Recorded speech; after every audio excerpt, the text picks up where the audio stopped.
శుభనామానికి మహిమ కలుగును గాక. సరిగట్టుగా దేవుని స్తోత్రం చెల్లిందాము. హల్లెలూయా. కుడి వచ్చిన మీ అందరికీ ప్రభువైన యేసుక్రీస్తు నామములో నా యొక్క శుభాభివందనాలు తెలియజేస్తున్నాను.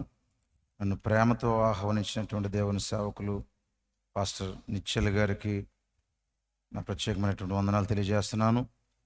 అలాగే మరి పాస్టర్ పేటర్ గారి కుటుంబానికి, ఇక్కడ ఉన్నటువంటి పాస్టర్ అమ్మ గారికి కూడా నా ప్రత్యేకమైన వందనాలు తెలియజేస్తున్నాను. చేరి వచ్చిన ప్రతి ఒక్కరికి ప్రభువైన యేసుక్రీస్తు నామములో నా యొక్క శుభాభివందనాలు తెలియజేస్తున్నాను. మరందరూ అలా నిలబడి ఉంటుండగా దేవుని వాక్యాన్ని చదువుకుందాము. ఎస్తేరు గ్రంథము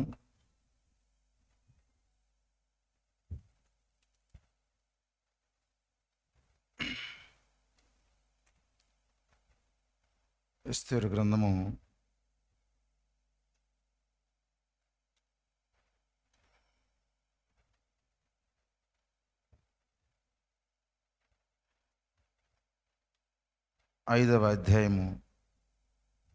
ఎస్తేరు గ్రంథం 5వ అధ్యాయము మొదటి నుంచి మనం కొన్ని వచనాలు చదువుదాము. మూడవ దినమందు ఎస్తేరు రాజభూషణములు ధరించుకొని రాజు నగర యొక్క ఆవరణములో రాజు సన్నిధికి వెళ్ళి నిలిచెను. రాజనగర ద్వారమునకు ఎదురుగానున్న రాజావరణములో తన రాజాసనము మీద రాజు కూర్చుని రాణి అని ఎస్తేరు ఆవరణములో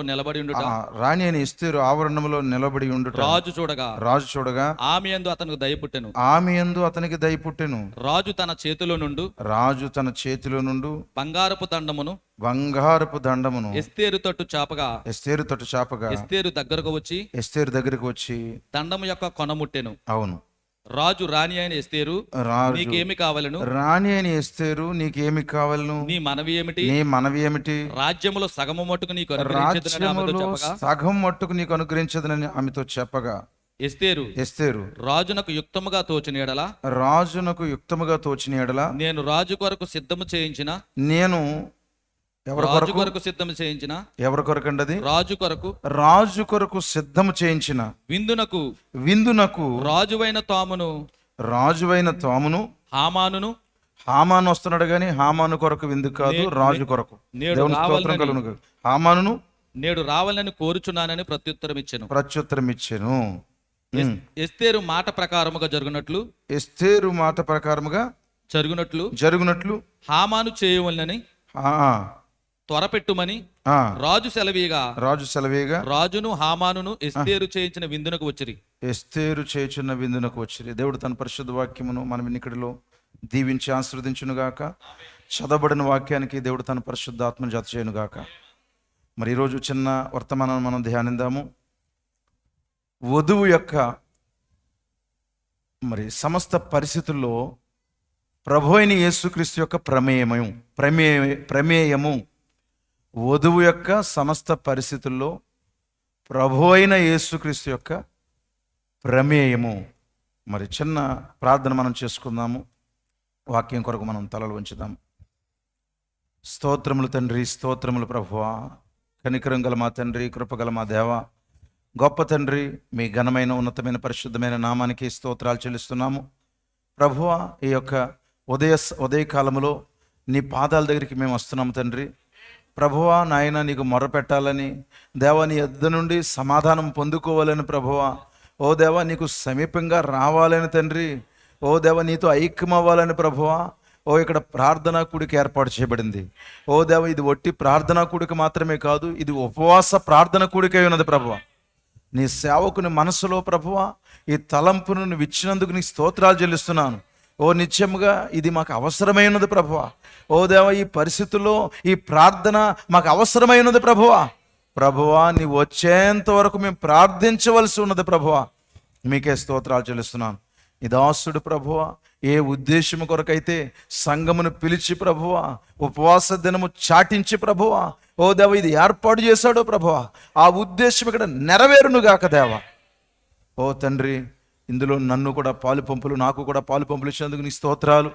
ఓ దేవా, ఇక్కడ అల్పుణ్ణి, నా సామర్థ్యం ఎరిగిన వాడిని ప్రభువా, ఓ నేల విడిచి సాము చేయడం, ఓ దేవా, ఓ మరి సాము చేయకూడదని మాకు తెలుసు దేవా, నీకే స్తోత్రములు.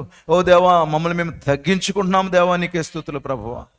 మా స్థానం ఎరిగాము దేవా, నీకే స్తోత్రాలు. మీరే కృప చూపించమని బ్రతిమాలుకున్నాం ప్రభువా.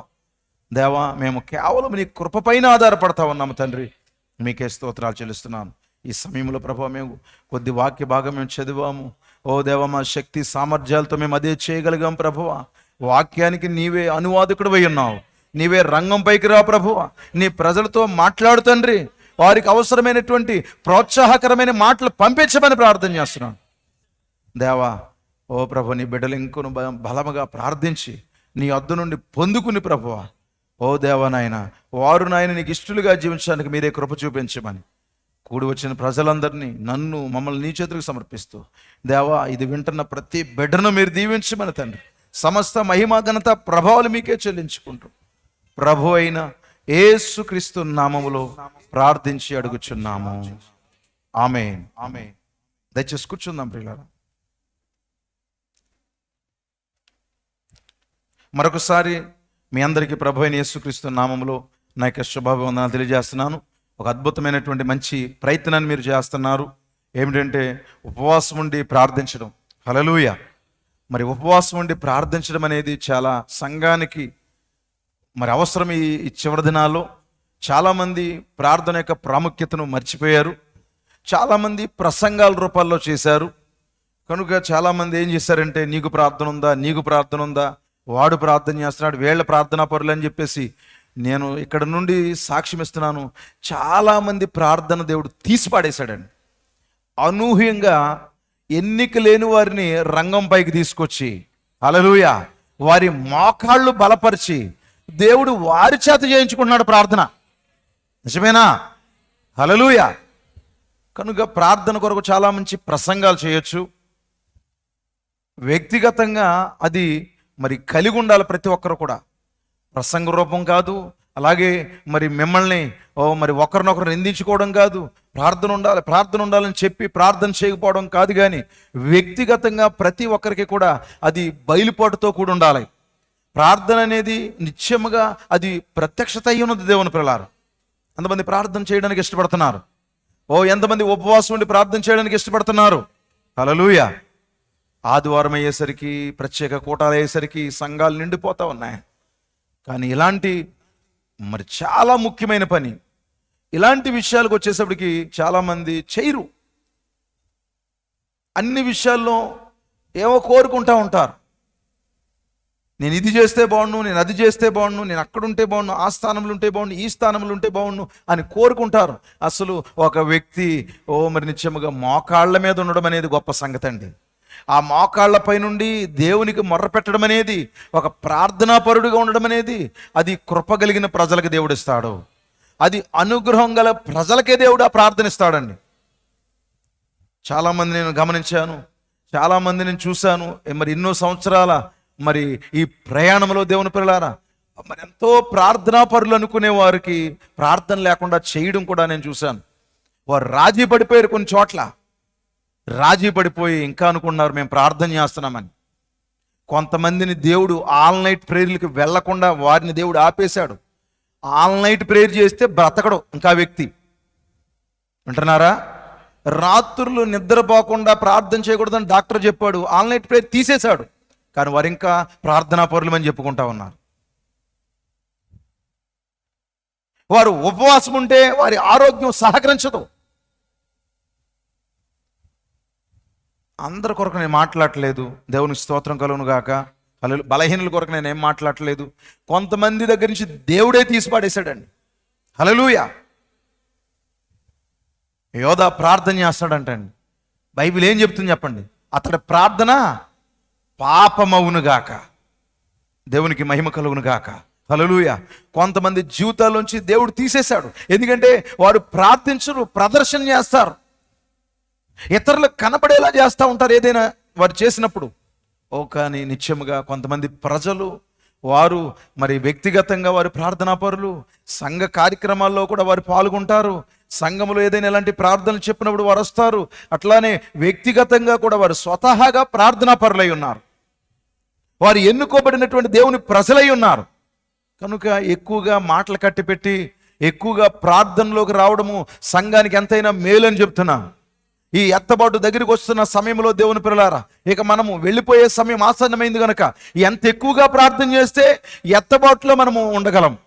హల్లెలూయా, ఆమేన్ చెప్తారా? నా మాటలకి ఏకీపిస్తున్నారా ప్రియులారా? ఈరోజు చాలామంది వారి టార్గెట్లు మర్చిపోయారండి. అసలు ఎందుకు వచ్చారు? దేని కొరకు వారు ప్రయాసపడేది? ఒక వ్యక్తి యొక్క ప్రయాస దేనికి? మారు మనసు పొందిన తొలి దినాల్లో ఆ యొక్క స్వార్థ నీకు ప్రకటించబడుతున్నప్పుడు ఏం విన్నావు నువ్వు? ఏం విని ఈ యొక్క సంఘానికి వచ్చావు? ఈ వర్తమానంలోనికి వచ్చావు? నువ్వు ఏం వినొచ్చావు? ఏం టార్గెట్ పెట్టుకుని వచ్చావు? కనుక చాలా మంది ఆ టార్గెట్లు మర్చిపోయారు. మరి నిత్యముగా ప్రియులారా, మరి వారు మరి చక్కటి క్రైస్తవులుగా మంచి విశ్వాసులుగా ఉండడం అనే సంగతి చాలా మంది మర్చిపోయి వ్యర్థమైన విషయాలతో కాలయాపన చేయడానికి చాలా మంది ప్రయత్నం చేస్తారు. అనేక చోట్ల నేను గమనిస్తున్నప్పుడు, చూస్తున్నప్పుడు వారు వ్యర్థమైన విషయాలకే సమయాన్ని కేటాయిస్తూ ఉన్నారు. మరి కూర్చుని మరి ఇతరుల కొరకు మాట్లాడడంలోనే వారు సమయాన్నంతా పాడు చేసుకుంటా ఉన్నారు. మరి కూర్చుని వారు బాధపడతా ఆలోచించుకుంటా ఉండడం కొరకే సమయాన్నంతా పాడు చేసుకుంటా ఉన్నారు. ప్రియ దేవుని పిల్లలారా, కానీ మరి ఎన్నుకోబడిన దేవుని కుమారుడు కానివ్వండి, దేవుని కుమార్తె కానివ్వండి, పరిస్థితులు ఎలాగున్నా కానీ వారు గురి తప్పిపోరండి. ఆమె చెప్తారా? చాలా సామాన్యంగా నేను ఈ యొక్క వర్తమానం చెప్పాలని ఆశపడుతున్నాను. గొప్ప గొప్ప సంగతులు చెప్పే సమయం కూడా కాదు. చాలా సింపుల్ విషయాలే మీకు బోధించి నేను కొద్దిసేపు బోధించి నేను నేను ముగిస్తాను. క్రీస్తు దేవుని పిల్లలారా, ఈ దేని కొరకు వచ్చాం? మనం ఒక దాని కొరకు వచ్చి మరలా ఒక చోట మనము పరిపూర్ణమవుతున్నామా చూడండి. ఒక మాట చదవండి, గలతీలు రాసిన పత్రిక 3వ అధ్యాయము 3వ వచనం. 3వ అధ్యాయం 3వ వచనం. ఇది ఇప్పుడు నేను చెప్పాలనుకున్న మాట కాదు, కానీ సడన్గా నాకు గుర్తొచ్చింది. చదవండి. మీరింత అవివేకులైతేరా, మొదట ఆత్మానుసారముగా ఆరంభించి ఇప్పుడు శరీరానుసారముగా పరిపూర్ణులగుదురా. చూసారండి ఎలాంటి ప్రశ్న వేస్తున్నాడో? మొదటి సంఘ కాలంలో పౌలు అంటున్నాడు, మొదట ఆత్మానుసారంగా ఆరంభించి ఇప్పుడు శరీరంలో పరిపూర్ణులవుతారా? శరీర కార్యాలను బట్టి మీరు పరిపూర్ణత చెందుతారా? ఏం టార్గెట్లు పెట్టుకుని వచ్చావు మనం? నా గురి గమ్యము ఎత్తబట్టని వచ్చావు నువ్వు. హల్లెలూయా. నేను ఖచ్చితంగా క్రీస్తుని చూడాలని వచ్చావు. నేను ఖచ్చితంగా పరలోకం వెళ్ళాలని వచ్చావు నువ్వు. కాలం అనే తెరవతల మరి ఆ పరిశుద్ధుల్ని కరచాలనం చేయాలని వచ్చావు నువ్వు. కానీ ఎందుకు మర్చిపోతున్నావు కొన్నిసార్లు? నువ్వు ఎందుకు ఆ విషయాన్ని పక్కన పెట్టి వ్యర్థమైన విషయాల్లో నీ తల దూరుస్తున్నావు? నువ్వు వ్యర్థమైన మాటలు ఎందుకు మాట్లాడుతున్నావు? ప్రారంభ క్రైస్తవుడిగా నువ్వు ఉన్నప్పుడు, నువ్వు ప్రారంభించినప్పుడు నువ్వేం మాట్లాడావు? మరి ఇప్పుడేం మాట్లాడగలుగుతున్నావు నువ్వు? కనుక ఈ మాటలను బట్టి మీరు కొంచెం గాయపరచబడతారని నేను అనుకోవట్లేదు, కానీ ఖచ్చితంగా వధువు గాయపరచబడదు. వధువు నిశ్చయముగా మరలా తిరిగి తన స్థానంలోకి వస్తుంది. హల్లెలూయా. మరి నేను ఎత్తబడాలి, నేను పరలోకంలో ఉండాలి, ప్రభుత్వ కర్మచాలనం చేయాలి. పాటల రూపంలో కానివ్వండి, ప్రార్థన రూపంలో కానివ్వండి, మాటల రూపంలో, సాక్ష్యం రూపంలో మాట్లాడి నువ్వు టార్గెట్ మర్చిపోయావేంటి? ఏం కావాలి? ఒక సహోదరుడు పరలోకం వెళ్ళాడు. అతడి పేరు మోస్, నీగ్రో వ్యక్తి అనుకుంటా. ఆ నీగ్రో వ్యక్తి దగ్గరని ఆ నీగ్రో వ్యక్తి పరలోకం వెళ్ళినప్పుడు దూత పిలుస్తున్నాడు, రా సహోదరుడా రా, ఇదిగో నీ కొరకు ఒక కిరీటం ఉంది, నీకు ధరింపజేస్తాను రా అన్నది. అప్పుడు సోదరుడు ఏం చెప్పాడు చెప్పండి? ఆ సహోదరుడు ఏం చెప్పాడు? అయ్యా నాకు కిరీటాలు వద్దు సార్, హల్లెలూయా, నాకే బహుమానాలు వద్దండి, నాకే ఆధిక్యత వద్దండి, మరి ఏం కావాలి నీకు? ఎందుకు భక్తి చేస్తున్నావు నువ్వు? ఎందుకొరకు నువ్వు ఇంత త్యాగం చేసావు? లోకాన్ని ఎందుకు విడిచిపెట్టావు? బంధువుల్ని, స్నేహితులు ఎందుకు విడిచిపెట్టావు? నీ యొక్క జీవితం అంతా దేవుని కొరకు త్యాగం చేసి ఎందుకొరకు వచ్చావంటే, నేను 1000 సంవత్సరాలు ఆయన పాదాల మీద పడి మరి ఆయన ముఖాన్ని చూస్తూ ఉండాలనుకుంటున్నాను నేను. హల్లెలూయా! అదే నా టార్గెట్. దాని కొరకే జీవించాను. ఎక్కడికి వచ్చినా నాకు అదే కావాలి. సంవత్సరాల తరబడి మరి సంవత్సరాలు నీ మీద నుంచి దాటిపోతున్నప్పుడు, సీనియారిటీ పెరుగుతున్నప్పుడు మరి గతం కంటే నువ్వు ఇంకా ఎక్కువ తగ్గించుకోవడం మానేసి, గతం కంటే నువ్వు ఎక్కువగా లోబట్టడం మానేసి, గతం కంటే నువ్వు ఎక్కువగా ప్రార్థించడం మానేసి, హల్లెలూయా, వ్యర్థమైన ఆలోచనలు, వ్యర్థమైన విషయాలతో కానీ ఎవరైనా కాలయాపన చేస్తే జాగ్రత్త. శత్రువు చాలా ఈజీగా నిన్ను మోసం చేస్తాడు. నేను మా స్థానిక సంఘంతో మాట్లాడినట్టు నేను మాట్లాడుతున్నాను. ఎందుకంటే ఇలాంటి ప్రార్థనలో, మరి ఇలాంటి ఉపవాస ప్రార్థన కానివ్వండి, ఆల్ నైట్ ప్రేయర్ కానివ్వండి, ప్రభరాత్రి భోజనాలు కానివ్వండి, నా సంఘంతో ఎట్లానే మాట్లాడతాను. మరి ఏదైనా ప్రసంగం రూపంలో ప్రసంగం చేసినప్పుడు వేరే విషయాలు ఉంటాయి. హల్లెలూయా! మరి నిత్యముగా సరిచేయబడి, మరి నిత్యముగా చెక్కబడి, కోయబడిన తర్వాత అప్పుడు వెళదాం ప్రార్థనలోనికి. అప్పుడు ఖచ్చితంగా దేవుడు అంగీకరిస్తాడు ఆయన. హల్లెలూయా! ఇంకా మెడ వంచన క్రైస్తవుడిగా గనక మనకు జీవిస్తే, ఆత్మీయ గర్వంతో గనక మనం ఉంటే జాగ్రత్త, ట్రాక్ తప్పుతావు. చాలా మంది గంటల తరబడి వాక్యం మాట్లాడుకునే స్థాయి నుండి గంటల తరబడి ఇతరుల కొరకు మాట్లాడుకునే స్థాయికి దిగజారిపోతున్నావంటే, నువ్వు మాట్లాడితే ఇతరులకు సువార్త చెప్పడం, ఒక పుస్తకాన్ని ఇవ్వడం, లేకపోతే బైబిల్ చదవడం. నేను ఒక సోదరు గురించి ఒక చిన్న విట్నెస్ విన్నాను అనమాట. ఒక విషయం, ఉదయం లేవగానే బైబిల్ చదవడం, ఉదయం లేవగానే వర్తమానం చదవడం, మరలా ప్రార్థన చేసుకోవడం, మళ్ళీ స్వార్థకు వెళ్ళడం, కూటాలకు వెళ్ళడం, ఇదే టార్గెట్ ఉండేదంట.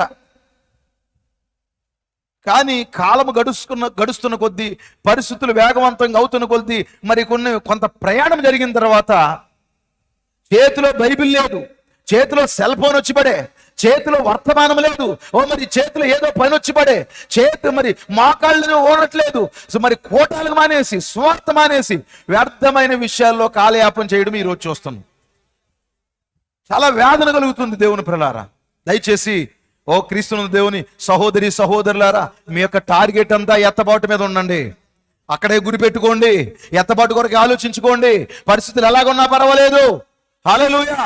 మరి శత్రువు నిన్ను ఎంత నిరాశపరిచినా పర్వాలేదు. నీ మార్గములో విసరవలసిన ప్రతి అడ్డాన్ని వాడు విసిరినా పర్వాలేదు. దాటుకుని ముందుకు వెళ్ళిపో. ఇష్టమేనా? హల్లెలూయా! కొన్ని విషయాలు చెప్పిన తర్వాత నా ప్రసంగంలో నేను వస్తాను ప్రియులారా. ఎందుకంటే మరి ఇది ప్రవక్త ఆలోచనలోంచి, ప్రవక్త మరి వర్తమానంలోంచి నీ ఆలోచన తీసుకున్నాను. ఎందుకంటే వధువు తన ప్రతి పరిస్థితుల్లో కూడా ఎవరు ప్రమేయాన్ని కోరుతా చెప్పండి? చెప్పాలి. ప్రభు అయిన యేసుక్రీస్తు ప్రమేయాన్ని కోరుకోవాలి. ఏ ఇతరుల ప్రమేయాన్ని కోరుకోకూడదు. అదే ఈరోజు నేను నా వర్తమానముగా మీకు బోధించబోతున్నాను. దానికి ముందుగా కొన్ని మాటలు మీకు చెప్తాను చూడండి.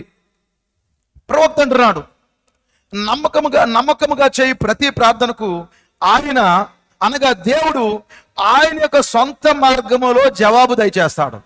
నమ్ముతున్నారా? నీ ప్రార్థనకు జవాబు వస్తుందని నమ్ముతున్నావా? హల్లెలూయా! నమ్మకమైన ప్రార్థన, నమ్మకమైన ప్రార్థనకి తనదైన శైలిలో ఏదో ఒక రోజున జవాబు చెబుతాడు ఆయన. ఆయన జవాబిచ్చే దేవుడు, మౌనంగా ఉండే దేవుడు, ఆయన మాట్లాడే దేవుడు. నీ పరిస్థితులు బట్టి నువ్వు కృంగిపోతున్నావు, నీ పరిస్థితులు బట్టి నువ్వేమో దిగజారిపోతున్నట్టుంది. అసలు దేవుడు నా ప్రార్థన ఆలకిస్తున్నాడు అంటావా? కొన్నిసార్లు సేవకులుగా మాకు కూడా మరి తొందరపడే అలాంటి ఆలోచనలు కూడా వస్తూ ఉంటాయి. అయ్యో, మరి దేవుడు ఉన్నాడా లేదా, మాతో నడుస్తున్నాడా, మా ప్రార్థన వింటున్నాడా? లేదు. నమ్మకమైన ప్రార్థనకు దేవుడు ఖచ్చితంగా జవాబిస్తాడు. హల్లెలూయా! నిరాశపడితే కూడా ఆయన జవాబిచ్చేది ఆయన.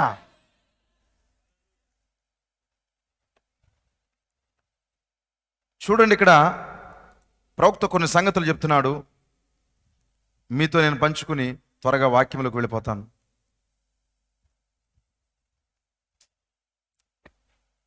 ప్రార్థన పరిస్థితులు మారుస్తుందని మనకు తెలుసు.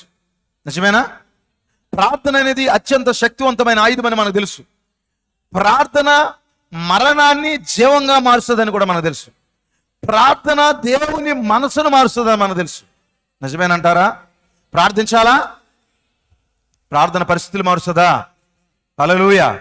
గాల్లో దీపం పెట్టి దేవుడు దేవుడు అంటే ఎలా జరుగుతుందండి? అది లోకంలో ఉన్న వారికి చెల్లుతుంది ఆ సామెత. కానీ ప్రార్థిస్తే ఆల్ థింగ్స్ ఆర్ పాసిబుల్.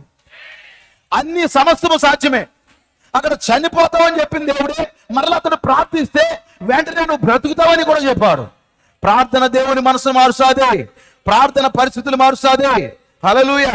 యాయీరు తన కుమార్తె సావ సిద్ధమై ఉంటుండగా అతడు నిత్యముగా ప్రియమని దేవుని పిల్లలారా అతడు ప్రార్థిస్తున్నాడు, అతడు దేవుని అడుగుతున్నాడు. అతను ప్రార్థన పరిస్థితులు మారుస్తుంది. చెప్తాను జాగ్రత్తగా మీరు కొన్ని సంగతులు.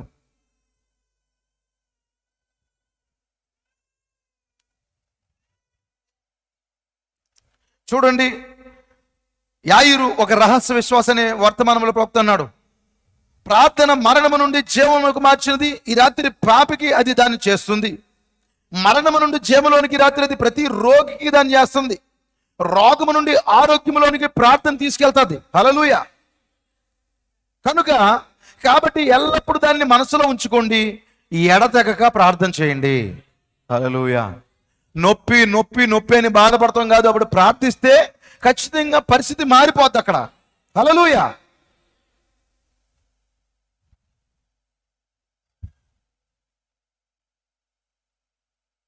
చూడండి,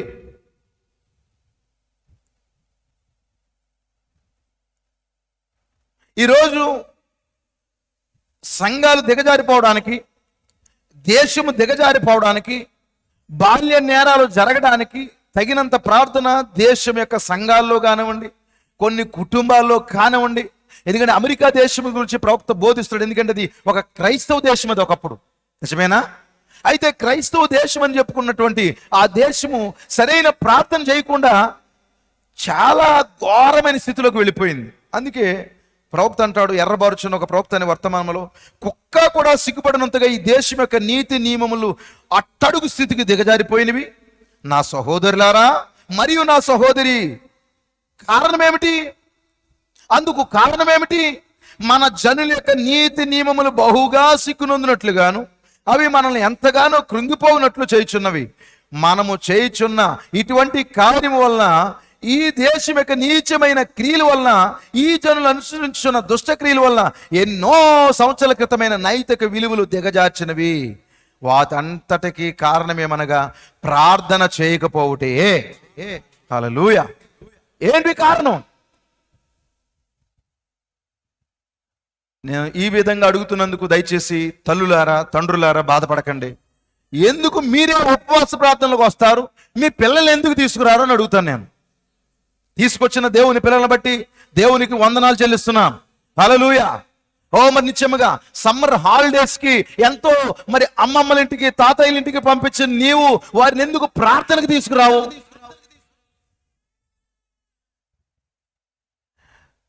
సంఘములోనే అంటండి భార్యాభర్తలిద్దరూ ప్రార్థనకు వచ్చేస్తారంట, ప్రవక్త అంటున్నాడు. హల్లెలూయా. వారిని ఏం చేస్తారంట గృహాల దగ్గర?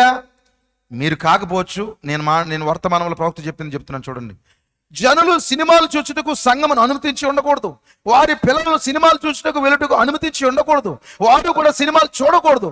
కానీ దాని విరుద్ధంగా నేడు గృహములోనే సినిమాలు ఏర్పాటు చేశారంట. ఎవరు ఏర్పాటు చేశారు గృహములో సినిమాలు? గృహంలో సినిమాలు ఏర్పాటు చేయకపోవడం ఏంటి? మొబైల్ రూపంలో గృహంలో అన్ని రకాల చెత్త కార్యక్రమాలు వచ్చినాయి.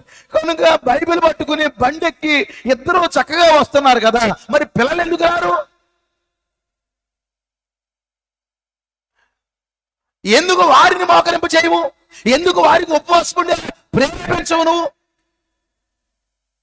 ఖచ్చితంగా వారి బాల్యం నుంచే లేదు, ఒక పూట త్యాగం చేయి, నువ్వు ఒక పూట నువ్వు ఉపవాసం ఉండి ప్రార్థించు, ఏం భయం లేదు. నిన్న తోడు గాని తల్లి ఆ కుమార్తెకి గాని కుమారుడికి గాని చెప్పి హల్లెలూయా అక్కడే ప్రార్థనలో కూర్చోబెడితే ఎంత బాగుంటాయి కుటుంబాలు, ఎంత బాగుంటాయి ఆ గ్రామాలు.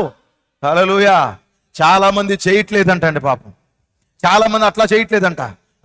నువ్వు ఇంటి దగ్గర నిద్రపోనానా, నువ్వు ఇంటికాడ ఆడుకోనానా, నీకు మొబైల్ ఇచ్చేస్తున్నాను, టీవీ ఆన్ చేస్తున్నాను, నీకు ఏ ప్రోగ్రాం కావస్తే ఆ ప్రోగ్రాం చూడు. ఏమైనా మీ నాన్నమ్మ కానీ తాతయ్య కానీ ఏమనంటే వచ్చి చెప్పు, ప్రార్థన అయిన తర్వాత ఆ సంగతి నేను చూస్తాను. అందుకే చెడిపోతున్నాయి కుటుంబాలు, అందుకే పాడైపోతున్నాయి సంఘాలు. అందుకే ఆ ప్రత్యేక మకము ఎర్రబార్చున్నది. హల్లెలూయా.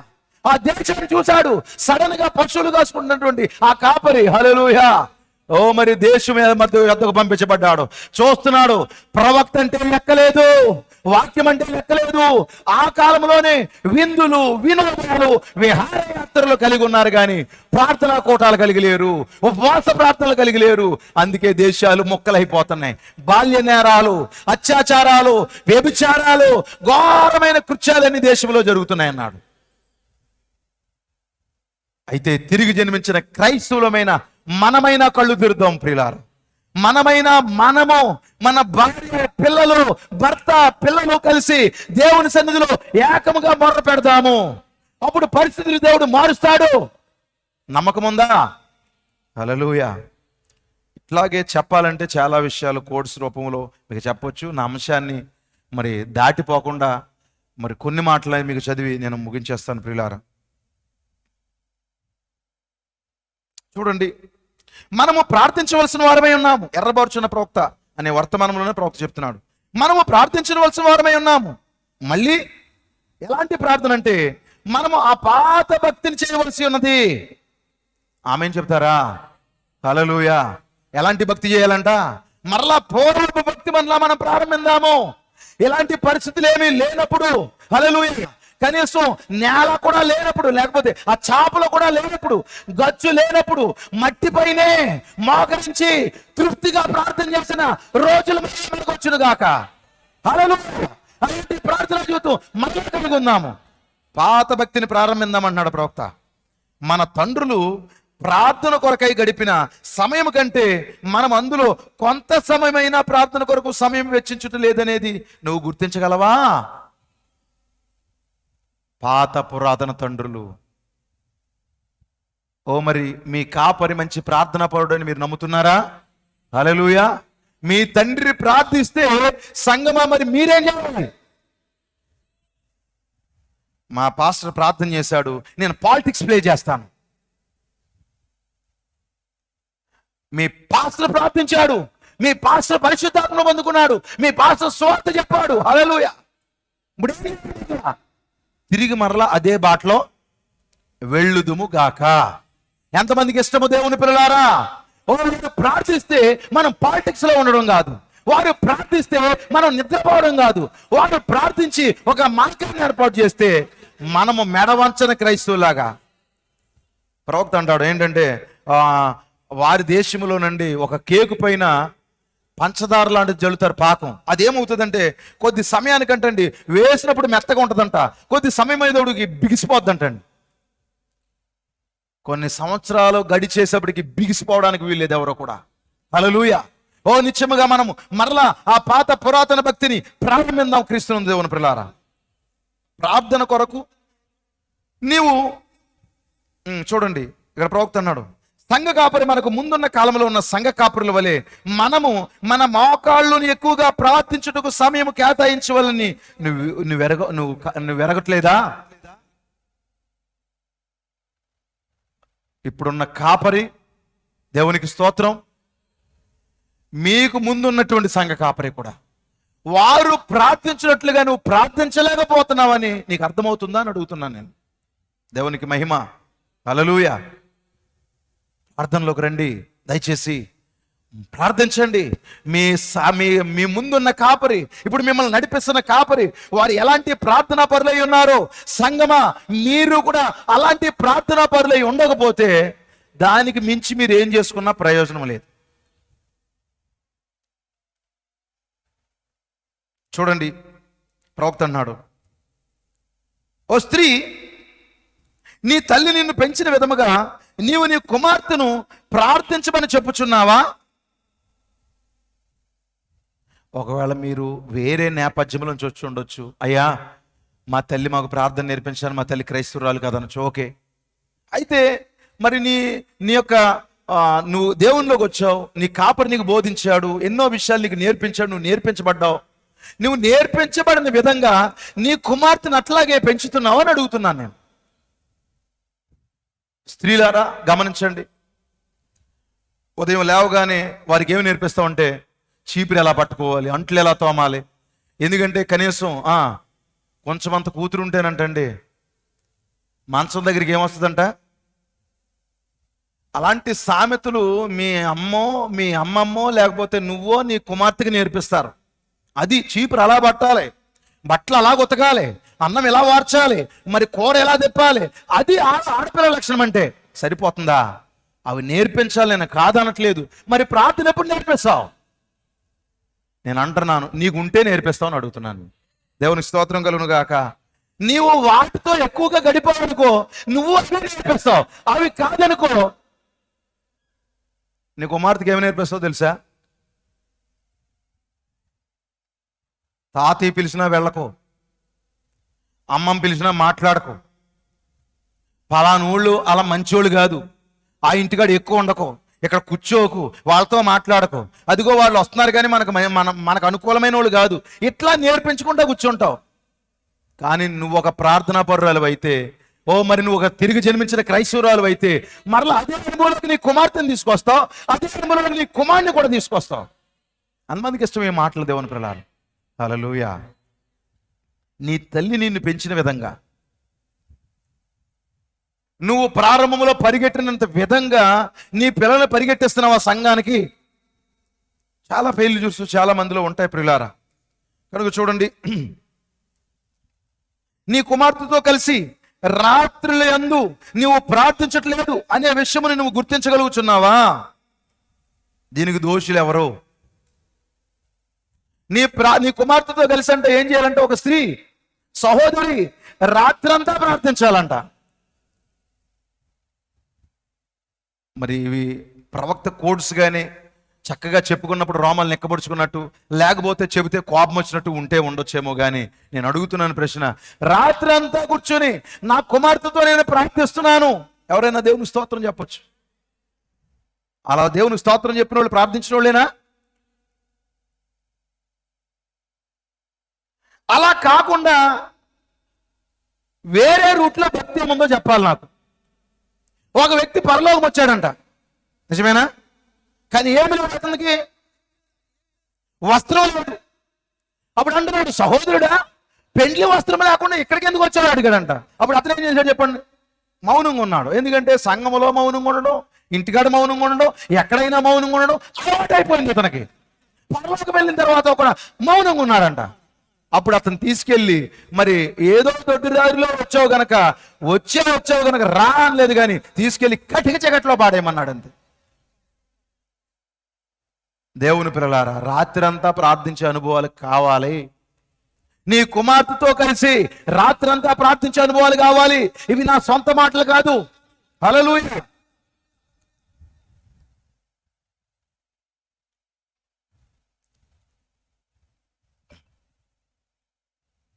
చూడండి, గృహములో సమాధిలో పెట్టుటనే వర్తమానంలో ప్రవక్త చెప్తున్నాడు. చూడండి, గృహములో ఎన్నడూ ప్రార్థన చేయని వారైనా మీ సంగతి ఏమిటి? సంఘము నుండి మీరు ఇంటికి వెళ్ళి మీరు సామర్థ్యం కొలిది చక్కగా జీవించాలని అనుకుంటున్నారు. ఎన్నడూ మీ కుటుంబములను ఏకముగా తీసుకుని రావటం లేదు, మరియు ప్రార్థించట్లేదు. ఆ కారణమును బట్టి మనము బాల్య నేరములను మరియు కార్యములను కలిగి ఉన్నాం. ఆ కారణం బట్టి మరి దేశంలో గృహాలు బద్దలైపోతున్నాయి. ప్రవక్త అన్నాడు, రండి మీరు వచ్చి కొత్తగా ప్రారంభించండి. ప్రవక్త అడుగుతున్నాడు, మీరు చేస్తారా? సంగమా మిమ్మల్ని అడుగుతున్నాడు, మీరు చేస్తారా? మీకు ఇష్టమేనా? ఇప్పుడు మీరు ప్రార్థనకు ఆహ్వానించబడుతున్నారు. దేవునికి స్తోత్రం కలుగును గాక. మీరు ఇప్పుడు ప్రార్థనకు ఆహ్వానించబడుతున్నారు. రండి. ప్రార్థించకుండా మరి సమయాన్ని వృధా చేసే దేవుని పిల్లలారా, రండి ప్రార్థించండి, ప్రారంభించండి మరలా. హల్లెలూయా. గంటల తరబడి ప్రార్థించండి. అది పాస్టర్ అయినా, హల్లెలూయా, మరి సేవకుని భార్య అయినా, సేవకుని పిల్లలైనా, సంఘ పెద్దలైనా, సంఘములో సామాన్యమైన విశ్వాసులైనా వారు ప్రార్థించకపోతే పరలోకము లేదు. వారు వేరొక రూట్ ఎవరికి ఇవ్వండి. ఇక్కడ బోధిస్తున్న నాకు అంతే. ఆన్లైన్ ప్రేయర్లో నేను లేకుండా నా సంఘాన్ని నేను ప్రార్థించమని చెప్పను. నేను ఉపవాసం ఉండకుండా నా సంఘానికి బోధించను. నేను వ్యక్తిగతంగా ప్రార్థించకుండా మరి ఎన్నో రాత్రులు ప్రార్థించబట్టే ఈ విషయాలు మీతో మాట్లాడుతున్నాను, లేకపోతే ఈ పులిపేట మీద ధైర్యంగా నేను మాట్లాడిన విషయాలు. హల్లెలూయా. చివరగా ఒక మాట, నా వర్తమానంలోకి వెళ్లే ముందు చివరగా ఒక మాట మీకు గుర్తు చేసి నేను ముగిస్తాను. దేవుని ప్రియులారా, మోషేను గురించిన బోధనలో ప్రవక్త ఒక విషయం చెప్తున్నాడు. సంఘంలో సమస్యలు రాకుండా ఉండవు. వస్తాయంటారా? వస్తాయమ్మా. కుటుంబాల్లో సమస్యలు వస్తాయా? వస్తాయి. మరి పరిష్కారం ఏమిటి? మనం అనుకుంటాం సిట్టింగ్, కూర్చుని మాట్లాడుకుంటే సమస్యలన్నీ పరిష్కారం అవుతాయి. మంచిది, హల్లెలూయా. అయితే ప్రవక్త అంటున్నాడు, ఏ సంఘంలో ఉన్న సమస్యలు ఉండక తప్పదు, ఏ కుటుంబంలో ఉన్న సమస్యలు రాక తప్పదు, వస్తాయి. నేను ఇక్కడ వచ్చాయని కాదు నేను మాట్లాడేది. వచ్చినప్పుడు భార్యాభర్తల మధ్యలో కానివ్వండి, సహోదరుల మధ్యలో కానివ్వండి, సేవలో కానివ్వండి, కుటుంబంలో కానివ్వండి, సమస్యలు వచ్చినప్పుడు ఆ సమస్యలు ఏమన్నాడంటే ప్రవక్త పగుళ్ళు అన్నాడు. ఆ సమస్యలు ఏమన్నాడు చెప్పండి? పగుళ్ళు. ఇదివరకు ఉన్న ప్రేమ, ఇదివరకు కలిసి మాట్లాడడం, ఇదివరకు కలిసి ఉన్నట్టు విధంగా ఇవి పోతాయంటాయి. కొన్నిసార్లు అవి ఏమవుతాయంటే పగుళ్ళు ఏర్పడతాయి. ఆ పగుళ్ళు ఏర్పడినప్పుడు దెయ్యానికి ఇంకా ఆనందం వస్తుంది ఉంటుంది. ఇంకా ఆనందం వచ్చి మరి వాడు చేయవలసిన చిత్రాలన్నీ సంఘంలో చేయడం మొదలు పెడతా ఉంటాడు, కుటుంబాల్లో చేయడం మొదలు పెడతా ఉంటాడు, మరి భార్యాభర్తల మధ్యలో చేయడం మొదలు పెడతా ఉంటాడు. అలాంటి సమయం వచ్చినప్పుడు మరి ప్రవక్త ఏమన్నాడంటే ఒక కీలు పూయమంటున్నాడు. ఆ పగులకి ఏం పూయాలంట? కీలు పూయాలంట. హల్లెలూయా. మోషే ఆ యొక్క ఆర్క్కి, ఏంటది, ఆ మందసానికి లేకపోతే ఆ జమ్ము పెట్టికి ఆ తల్లిదండ్రులు ఏం చేశారు చెప్పండి? కీలు పూసారు. కీలు పూసినప్పుడు ఏం జరిగింది? హల్లెలూయా. ఎంత పెద్ద మసలైనప్పటికీ కూడా మరి దగ్గరికి రావడం మానేసింది. ఇంకా హల్లెలూయా. ఈ పరిచర్యకు చాలా పెద్ద పెద్ద మొసళ్ళు వస్తున్నాయి, చూసుకోండి. హల్లెలూయా. చాలా పెద్ద మొసలు ఈ సంఘాన్ని మింగడానికి ప్రయత్నం చేస్తే సహోదరులారా కీలు పూయండి. దేవునికి మహిమ కలుగును గాక. చాలా భయంకరమైన క్రూరమైనటువంటి క్రోకస్ వస్తున్నప్పుడు సంఘము నిరాశపడి మూలకెళ్ళి నిచ్చపోయి ఏడవడం మానేసి హల్లెలూయా రండి నిత్యముగా ఆ పగుళ్ళన్నీ పూడ్చబడినట్లు ఆ కీలు పోయండి. ఆ కీలుని ప్రవక్త అన్నాడు ప్రార్థన. హల్లెలూయా. ఆ కీలు ఏమిటో తెలుసా? ప్రార్థన. పిల్లలతో మాట్లాడుతున్నాడు. సంఘంలో ఉన్న పిల్లలతో ప్రవక్త అంటున్నాడు, పిల్లలు ఆ తారు గురించి మీకు తెలుసా?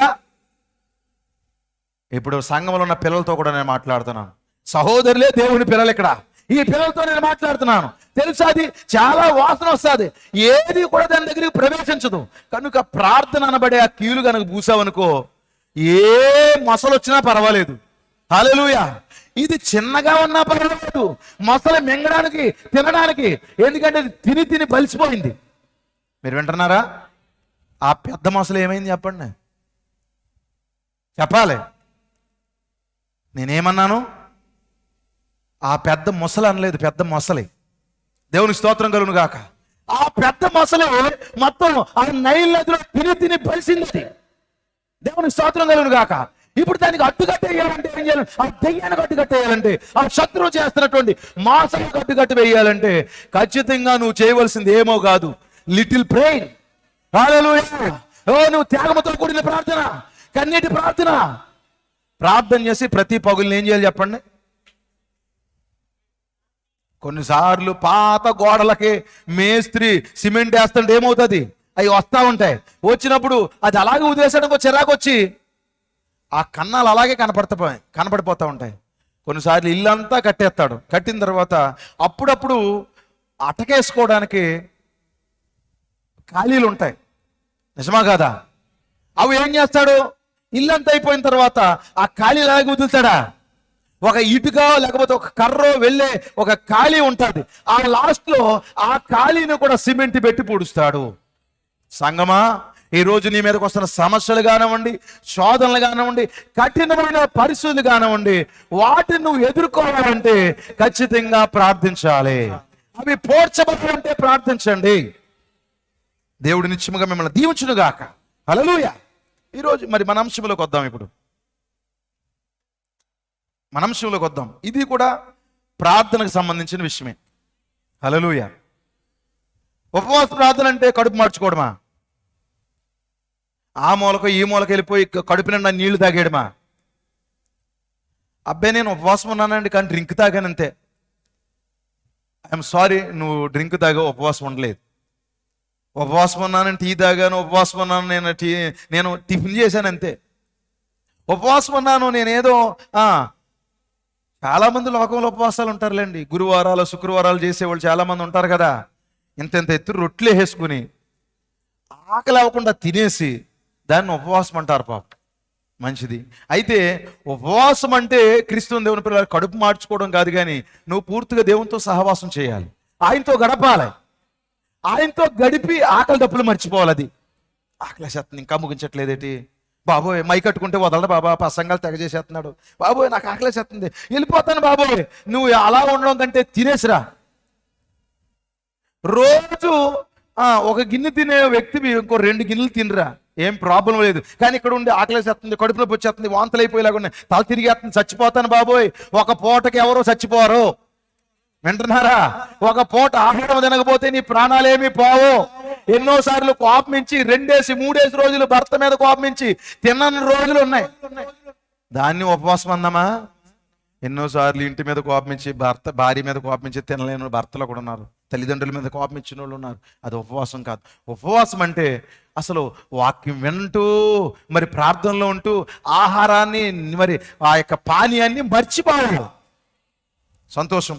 గాడ్ బ్లెస్ యు దేవుని పిల్లారా. ఇప్పుడు మనం చూద్దాము. ఇక్కడ ఒక చిన్న విషయం చెప్తాను. ఏమిటంటే ప్రార్థన అంటే ఏంటంటే క్రీస్తు దేవుని పిల్లారా, ప్రార్థన అంటే నీవు దేవునికి ఇన్ఫార్మ్ చేయడం కాదు. అర్థమైందా? ఏమన్నానమ్మా? మనం ప్రార్థనలు ఏం చేస్తాం చెప్పండి? ప్రతి పరిస్థితులు దేవునికి వివరిస్తాం, ఇన్ఫార్మ్ చేస్తాం. ప్రభువా, మేము ఇలాంటి కష్టాలు ఉన్నాము, ఇలాంటి సమయాల్లో మరి ఇబ్బందులు ఉన్నాము, మరి మాకు సహాయం చేయాలి, తోడుగా ఉండాలి, కృప చూపించాలని ప్రార్థన చేస్తాం. జస్ట్ ఇన్ఫార్మ్ చేసావు దేవునికి. అయితే నా వర్తమానం ఏమిటంటే ఈరోజు నువ్వు ఇన్ఫార్మ్ చేయడం కాదు, కానీ ప్రతి పరిస్థితిలోకి దేవుణ్ణి ఇన్వాల్వ్ చేయాలి. దేవునికి స్తోత్రం కలుగును గాక. ఎంతమందికి సంతోషం దేవుని పిల్లారా? ఇన్ఫార్మ్ చేసే క్రైస్తవులుగా ఉండకండి, కానీ ప్రతి పరిస్థితుల్లో దేవుణ్ణి ఇన్వాల్వ్ చేయండి. ఆమేన్ చెప్తారా? చాలా మంది క్రైస్తవులు ఇన్ఫార్మ్ చేసే క్రైస్తవులాగా ఉన్నారు, ఇన్వాల్వ్ చేసే క్రైస్తవులాగా లేరు. అందుకే ప్రతి పరిస్థితికి దేవుని ప్రమేయం కోరుకోమంటున్నాను. దేవుణ్ణి భాగస్వామ్యంగా చేయండి, దేవుణ్ణి అందులో పెట్టండి. నిజమేనంటారా? దేవుణ్ణి అందులో పెట్టండి. నువ్వు జస్ట్ డాడీ నన్ను ఎవరో కొడుతున్నారు, ఇక నేను చాలా బాధలు ఉన్నాను అని జస్ట్ ఇన్ఫార్మ్ చేసావు, సరిపోయిందా? మరి ఏం చేయాలి? ఆ గొడవలోకి నీ డాడీని ఇన్వాల్వ్ చేయాలి. ఓ నాకు డాడీ ఉన్నాడు, నాకు తండ్రి ఉన్నాడు, ఎవరు నన్ను కొట్టడానికి నా తండ్రి వస్తున్నాడు, ఇప్పుడు నా నువ్వు ఇన్వాల్వ్ చేయాలి. చాలా మంది చేసే బాధ ఏంటంటే ఇన్ఫార్మ్ చేసి వదిలేస్తున్నారు దేవునికి, ఇన్వాల్వ్ చేయట్లేదు, ఆయన ప్రమేయాన్ని కోరుకోవట్లేదు. ఎవరిని ఇన్వాల్వ్ చేస్తున్నారు? చెడ్డ విషయాలన్నింటినీ ఇన్వాల్వ్ చేస్తున్నారు, ప్రతి చెడ్డ కార్యాన్ని అందులో ఇన్వాల్వ్ చేస్తున్నారు, కానీ దేవునికి మాత్రం జస్ట్ ఇన్ఫర్మేషన్. ఎలాంటి ఇన్ఫర్మేషను? అలా ఫోటో ముందు నిలబడి, ప్రభువా నేను వెళుతున్నాను, నాకు తోడుగా ఉండు, నీకు స్తోత్రాలు, టైం అయిపోతుంది బాబోయ్. మరి కొంతమంది ఏం చేస్తారు? తల దూకుంటా ప్రార్థన, బట్టలు కట్టుకుంటా ప్రార్థన. నిజమా కాదా? అన్నం కలుపుతా ప్రార్థన, ఎందుకంటే కలిపేటప్పటికి లేట్ అయిపోద్దేమో. నువ్వేంటో తెలుసా? Just inform. అది ఆయనకి నువ్వు విషయాన్ని చేరవేస్తున్నావు అంతే, అక్కడ వరకు ఉండకు. ఇప్పుడు ఆ పరిస్థితుల్లోకి దేవుణ్ణి ఆహ్వానించు. అదే సరైన ప్రార్థన అయి ఉన్నది. ఈరోజు సంఘానికి నేను చెప్పాలనుకున్న విషయం అదే. నీ ప్రతి పరిస్థితిలోనికి ఆయన ప్రమేయాన్ని కోరు. హల్లెలూయా. ఇక్కడ ఏం జరిగింది? యెషయా గ్రంథంలో చాలా విషయాలు ఇందులో మీరు విన్నారు, అన్ని నేను అందులో చెప్పలేను, చాలా సంగతులు చెప్పాలి, సమయం బట్టి నేను చెప్తాను దేవుని పిల్లారా. మరి ఎంతసేపు చెప్పగలను నాకు తెలియదు, అలాగని గంటల తరబడి చెప్పకూడదు కూడా. నేను ఎంతో మరి దేవుడు నన్ను నడిపించే కొద్ది మాటలు మీకు చెప్తాను, చదవండి ఇప్పుడు. మూడో దినమందు ఎస్తేరు రాజ్యభూషణములు ధరించుకొని. ఓ దేవుని స్తోత్రం కలుగును గాక. అసలు ఎస్తేరు గ్రంథం వివరించమంటే చాలా అద్భుతంగా ఉంటుంది. అది ఈ కాలానికి అన్వయించి చెబితే నా ప్రసంగం మరలా దారి తప్పుతుంది, వేరే విషయాలకు వెళ్ళిపోతాయి. కనుక ఆమె ఎప్పుడు ప్రవేశించింది చెప్పండి? మూడో దినమందే ప్రవేశించింది. అంతమంది ప్రవేశించాలనుకున్నారు. ఓ మరి నిత్యముగా మనము కూడా మూడో దినమందు 2000 సంవత్సరాలు అయిపోయినాయి. హల్లెలూయా. ఇప్పుడు 1000 ఏళ్ల పరిపాలన ద్వారా మూడో దినమందు రాజు సన్నిధికి మనం ప్రవేశించబోతున్నాము. హల్లెలూయా. అలాగే నీతీకరణ, శుద్ధీకరణ, పరిశుద్ధాత్మ బాప్తిస్మం ద్వారా మనము రాజు సన్నిధిని ప్రవేశించబోతున్నాము. ఏ భూషణాలు ధరించిందామే? రాజభూషణాలు. మనకు రాజభూషణాలు ఉన్నాయా? ఏంటి చెప్పండి రాజభూషణాలు? హల్లెలూయా. మన రాజభూషణాలు ఏంటి? విశ్వాసము, సద్గుణము, జ్ఞానము, ఓ సహనము, దైవభక్తి, సహోదర ప్రేమ. ఇవన్నీ వధువు యొక్క రాజభూషణాలు. ఆ రాజభూషణాలు ధరించి ఆమె ఎక్కడికి ప్రవేశించింది? రాజు సన్నిధికి ప్రవేశించింది. రాజనగర ద్వారమునకు ఎదురుగానున్న రాజావరణంలో తన రాజాసనం మీద రాజు కూర్చునిండెను. రాణి అయిన ఎస్తేరు ఆవరణంలో నిలవబడి ఉండుట రాజు చూడగా ఆమె యందు అతనికి దయ పుట్టెను. హల్లెలూయా. ఈ వర్తమానం ఏంటి చెప్పండి? కృపా వర్తమానము. నిజమేనా? ఇది మనకి తీర్పు వర్తమానం కాదు, మనకి కృపా వర్తమానం. ఎస్తేరు పైన ఆయనకి దయ పుట్టింది, ఆయనకి కృప కలిగింది. ఓ ఇది కృపా వర్తమానము. అసలు బయట ఎలా ఉంది చెప్పండి? పిలవబడకుండా ఎవరు లోపలికి రాకూడదు, అది ఆ కండిషన్ అక్కడ. హల్లెలూయా. కానీ ఆమె లోపలికి ప్రవేశించకపోతే ఆమె కూడా చనిపోద్ది. సంగమా, మీరు లోపలికి ప్రవేశించకపోతే జాగ్రత్త, ఆత్మీయ మరణం కొడుతుంది. ఆవరణలో ఉండిపోకండి, పరిశుద్ధ స్థలంలో ఉండిపోకండి, లోపలికి ప్రవేశించండి, రాజ సన్నిధికి ప్రవేశించండి. ఆమె ప్రవేశించిందా? రాజు తన చేతుల నుండి బంగారపు దండమును ఎస్తేరు తట్టు చాపగా ఎస్తేరు దగ్గరకు వచ్చి దండము యొక్క కొనముట్టెను. రాజు రాణివైన ఎస్తేరు, నీకేమి కావాలను? నీకేం కావాలి? నీ మనవి ఏమిటి? నీ మనవి ఏమిటి? రాజ్యములో సగం మటుకు నీకు అనుగ్రహించదనని ఆమెతో చెప్పగా. ఇప్పుడు మనవేమిటి, నీ ప్రార్థన ఏమిటి అని అడిగాడు. అప్పుడు ఆమె ప్రార్థన చేసి వెళ్ళిపోయిందా? ఓ మరి చిన్న విషయం చెవిలో చెప్పేసి వెళ్ళిపోయిందా? లేదండి. ఎంతమందికి అర్థమవుతుంది? ఇప్పుడు నీ మనవేమిటి? మనవతోనే వచ్చింది ఆమె. చాలా బిగ్ ప్రాబ్లంతో ఆమె వచ్చింది. ఎందుకంటే రాజ్యములో యూదుడైన ప్రతి ఒక్కడు చనిపోవాలి, వంగకయు నమస్కారము చేయకయు ఉన్నటువంటి ఒక దేవుని సేవకుడు అక్కడే ఉన్నాడు. ఈ విషయాలన్నీ ప్రతిదానికి అర్థం చెప్పే సమయాన్ని నేను ఎక్కువగా తీసుకోను, ఎందుకంటే నా అంశం బట్టే నేను వెళుతున్నాను. ఎస్తేరు గ్రంథంలో ఉన్నటువంటి ఆ విషయాలను మరి పక్కగా పెట్టేస్తాను. దేవుని పిల్లారా, మీరు అది వరకు విన్నారు, మీ కాపరి కూడా మీకు బోధిస్తారు ఇప్పుడు. హల్లెలూయా. కనుక చూడండి, ఆమెకు చాలా సమస్య ఉంది. యూదులందరూ హతము చేయాలని ఒక రాజ శాసనాన్ని తీసుకొచ్చాడు. ఎవరు? హామాను. మనుషులందరూ చనిపోవాలని ఒక శాసనాన్ని తీసుకొచ్చాడు. ఎవరు? దెయ్యం. ఆది కాండములో ఆదామములో పాపములో పడిపోవడం ద్వారా మనుషులందరూ చనిపోవాలి అని ఒక నియమాన్ని తీసుకొచ్చేశాడు. నియమాన్ని తీసుకొచ్చిన తర్వాత ఈ నియమాన్ని బట్టి ఏం జరిగిందంటే ఇప్పుడు ఆమె రాజు సన్నిధికి వెళ్ళవలసి వచ్చింది. ఓ మరి మొర్దెకై చెప్పాడు, నశించిపోతావు. ఓ మరి రాజు సన్నిధిలో ఉన్నందుకు నువ్వు బతికిపోతావు అనుకున్నావేమో, లేదు చనిపోతావు, జాగ్రత్త వెళ్ళండి. ఆమె ఏం చేసింది చెప్పండి? ఉపవాస దినాలు ప్రకటించింది. హల్లెలూయా. నేను ఉపవాసం ఉంటాను, మొర్దెకైను కూడా ఉపవాసం ఉండమని చెప్పండి. ఓ సంగమా, నువ్వు కూడా అలాగే చెయ్యి.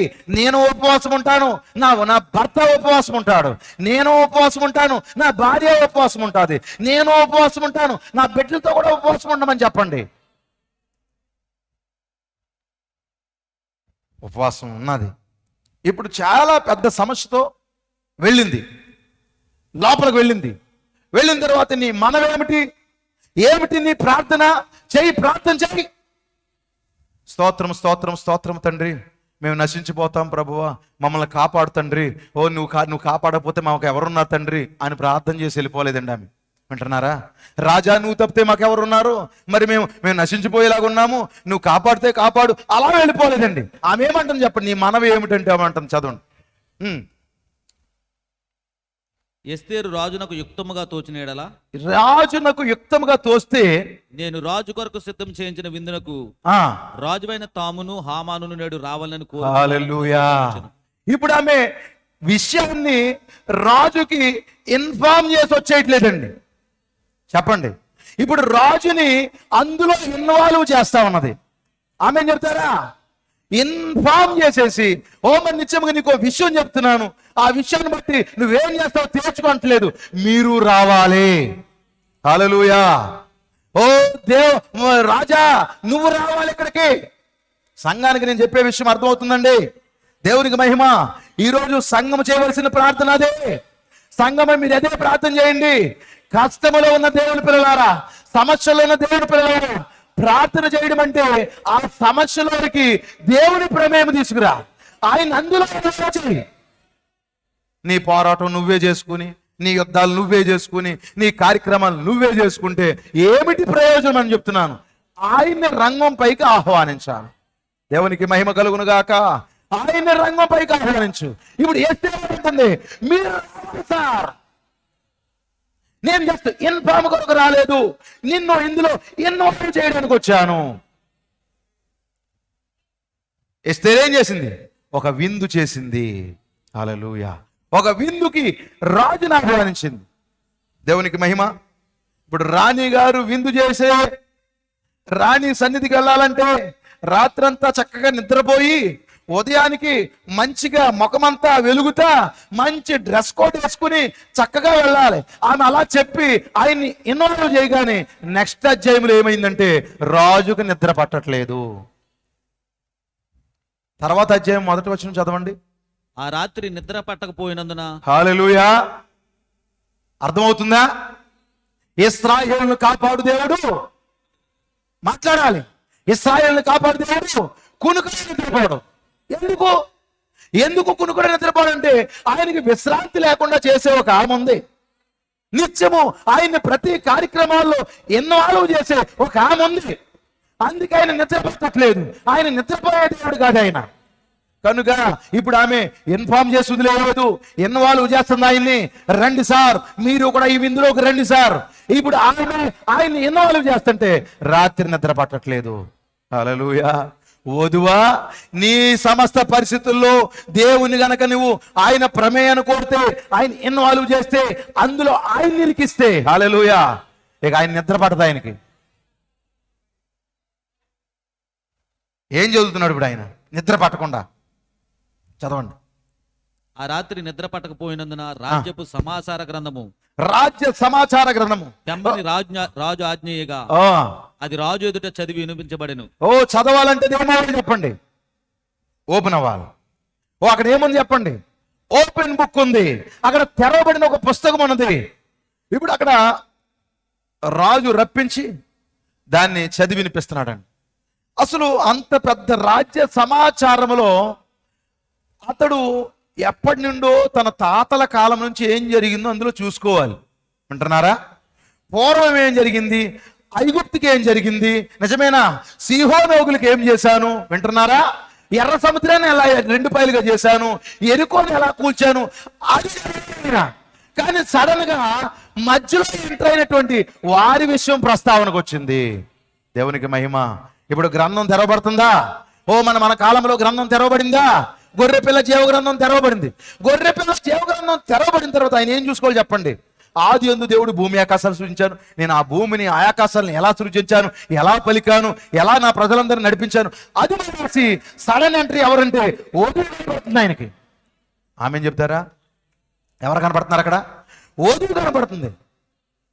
రాజుని ఎలా తప్పించాడు చదవండి. అక్కడ చదవండి సార్. ద్వారపాలకులైన బిగ్తాను, తెరాసు అను రాజు యొక్క 2 నపుంసకులు రాజైన అహస్వేరోసును యత్నించిన సంగతి. ఎవరండి? అహస్వేరోసును చంపి యత్నించిన సంగతి. ఎంతమంది వ్యక్తులు? 2 నపుంసకులు. హల్లెలూయా. 2 వ్యక్తులు అంటండి రాజుని చంపాలనుకున్నారంట. దాన్ని ఎవరు తప్పించారు చెప్పండి? మొర్దెకై తప్పించాడు. అర్థమవుతుంది కదండి అందరికీ? ఈ కాలంలో కూడా 2 శక్తులు భూమిపైన లేచినాయి. ఒకటి రోమ్ అయింది, రెండోది అమెరికా ఉన్నది. అయితే మరి ఈ 2 శక్తులు వాక్య ప్రభావం తీసేసి వాక్యాన్ని పులిపిడి దగ్గర మరి సిలువేసి చంపాలని ప్రయత్నం చేస్తా ఉంటుండగా అనూహ్యంగా మరి వధువు లేచింది. మొర్దెకై లేచాడు, మరి ఈ పరిస్థితుల నుంచి తప్పించాడు. దేవునికి స్తోత్రం కలుగును గాక. ఈ విషయాన్ని చదువుతున్నాడా? చదవండి. రాజు ఆ సంగతి విని విని ఇందు నిమిత్తం మొర్దెకైకి బహుమతి ఏదైనను ఘనత ఏదైనను చేయబడిన అని అడుగుగా రాజు రాజు సేవకులు అతనికి ఏమీ చేయబడలేదని ప్రత్యుత్తరం ఇచ్చిరి. అస్సలు అతనికి ఏమీ చేయబడలేదు. ఎంత చేసినా నీకేమీ చేయబడలేదు, ఎంత నిలబడుతున్నా నీకేమీ చేయబడలేదు. డోంట్ వరీ, బాధపడకు. ఒక గ్రంథం తెరవబడింది నీ కొరకు. హల్లెలూయా. నువ్వెంత ప్రయత్నం చేసినా నీకేమీ చేయబట్టలేదు, దేవుడు నా మనవాలకించట్లేదు, నా ప్రార్థన వింటలేదు అనుకుంటున్నావా? అది మూయబడిన ఉన్నంతసేపు మొర్దెకై ఏం చేశాడో అసలు తెలియలేదు. అయితే దేవుని సన్నిధిలో ఒకసారి తెరవబడిన తర్వాత, రాజు సన్నిధిలో అది తెరవబడిన తర్వాత అప్పుడు చూస్తున్నాడు రాజు. ఓ మరి నిత్యముగా ఆది కాండము నుండి కూడా 4000 సంవత్సరాలుగా, లేకపోతే ఎన్నో మరి కోట్ల సంవత్సరాలుగా ఆ గ్రంథం ముద్రించబడి ఉన్నప్పుడు నీకు ఏమీ ప్రయోజనం లేకపోయింది. అయితే ఈ కాలంలో ఆ గ్రంథం ఏమైంది చెప్పండి? రాజు సముఖములో అది తెరవబడింది. ఇంతవరకు నీకేమీ చేయబడలేదు. రాజు అడుగుతున్నాడు, నా కొరకు హతసాక్షి అయితే ఏం జరిగింది? నా కొరకు సేవ చేస్తే అతనికి ఏం చేశారు? నా కొరకు నిలబడితే ఏం చేశారు? ఇంకా ఏమీ ప్రతిఫలం అందలేదు సార్. హల్లెలూయా. ప్రతిఫలం పొందే సమయం ఇది. సంఘం ఆమె చెప్తారా? ఈ ప్రార్థన ద్వారా ప్రతిఫలం పొందే సమయం నీకు. చదవండి. అప్పుడు ఆవరణంలో ఎవరో ఉన్నారని రాజు చెప్పెను. అప్పుడు ఎవరో ఆవరణంలో ఉన్నారో. ఎవరా వ్యక్తి? హామాను. ఎందుకంటే అతను ఏం చేశాడు చెప్పండి? ఇంటికి వెళ్ళిపోయాడండి. తన యొక్క భార్యతో చెప్పాడు, రాజుగారు ఈరోజు మమ్మల్ని బాగా హెచ్చించాడు తెలుసా, అందరికంటే నన్ను అసలు రాజుగారు వాళ్ళ ఆవిడ ఎవరినే రమ్మనలేదు, నన్నే విందుకు రమ్మంద తెలుసా మీకు? రైట్. ఎందుకు రమ్మందో తర్వాత తెలుస్తుందిలే హామానికి. దేవునికి మహిమ కలుగును కాక. కానీ ఇంటికాడ గొప్పలు చేసుకుని ఆ తర్వాత అన్నాడు, ఎంత అయితే ఏంటి, ఆ మొర్దెకై అన్నాడు నన్ను మొక్కట్లేదు, నాకేంటి ప్రయోజనం అంటే ఉరుకోయి ఒకటి సిద్ధపరచమన్నా. ఆల్రెడీ ఉరుకోయి రెడీ చేసేసి ఏమెరగనట్టు వచ్చాడండి. వింటున్నారా? దేవునికి స్తోత్రం కలుగును గాక. మన కొరకు కూడా ఉరికొయ్యి అనబడే పాతాలను సిద్ధపరిచేసి ఇప్పుడు దెయ్యం ఏం చేసిందంటే పోపు రూపంలో ఏమెరగనట్టు శాంతి దూతగా వచ్చాడు. నిజమా కాదా? రాజు ఆవరణంలో ఉన్నాడా? ఇప్పుడు మరి మొర్దెకై ఎక్కడున్నాడు? అక్కడే ఉండి మరి రాజు సన్నిధిలో కాపలా కాస్తూ దేవుని స్తోత్రం కలుగును గాక దివారాత్రులు రాజుకు నమ్మకంగా ఉంటున్నాడు. ఎవరికి మోకరించట్లేదు. దేవుని స్తోత్రం కలుగును గాక. ఎవరో ఉన్నారంటే లోపలికి పిలవండి అన్నాడు. చదివేయండి త్వరగా. అప్పటికి హామాను తాను చేయించిన ఉరుకుయ్య మీద మొర్దెకైను ఉరితీయింప సెలవమని రాజుతో మనవి చేయుటకై రాజు ఈ వ్యక్తిని చంపే బాబా అని చెప్పడానికి రాజు దగ్గరికి వచ్చాడు అతను. రాజసేవకులు ఏలినవాడ చిత్తగించము, హామాను ఆవరణంలో నిలబడి ఉన్నాడని రాజుతో చెప్పగా రాజు అతను రానీయుడని సెలవిచ్చినందున హామాను లోపలికి వచ్చెను. రాజు గణపరచ నపేక్షించువానికి ఏమి చేయవలని రాజు అతను అడుగగా హామాను నన్ను గాక మరి ఎవరిని రాజు గణపరచని అపేక్షించు నని తనలో తాను అనుకుని రాజు నన్ను కాకపోతే ఎవరినా రా బాబు, ఇంతగా హెచ్చించేది ఎవరిని? నన్నే కదా. రాజుకి మేలు చేసిన వాడికి ఏ రకమైన మేలు చేస్తే బాగుంటుందని అడిగాడంట రాజు. నాకు కాకపోతే ఇంకెవరికి చేస్తారని కంగా రాకుండా భలే మాటలు చెప్పాడు. చదవండి.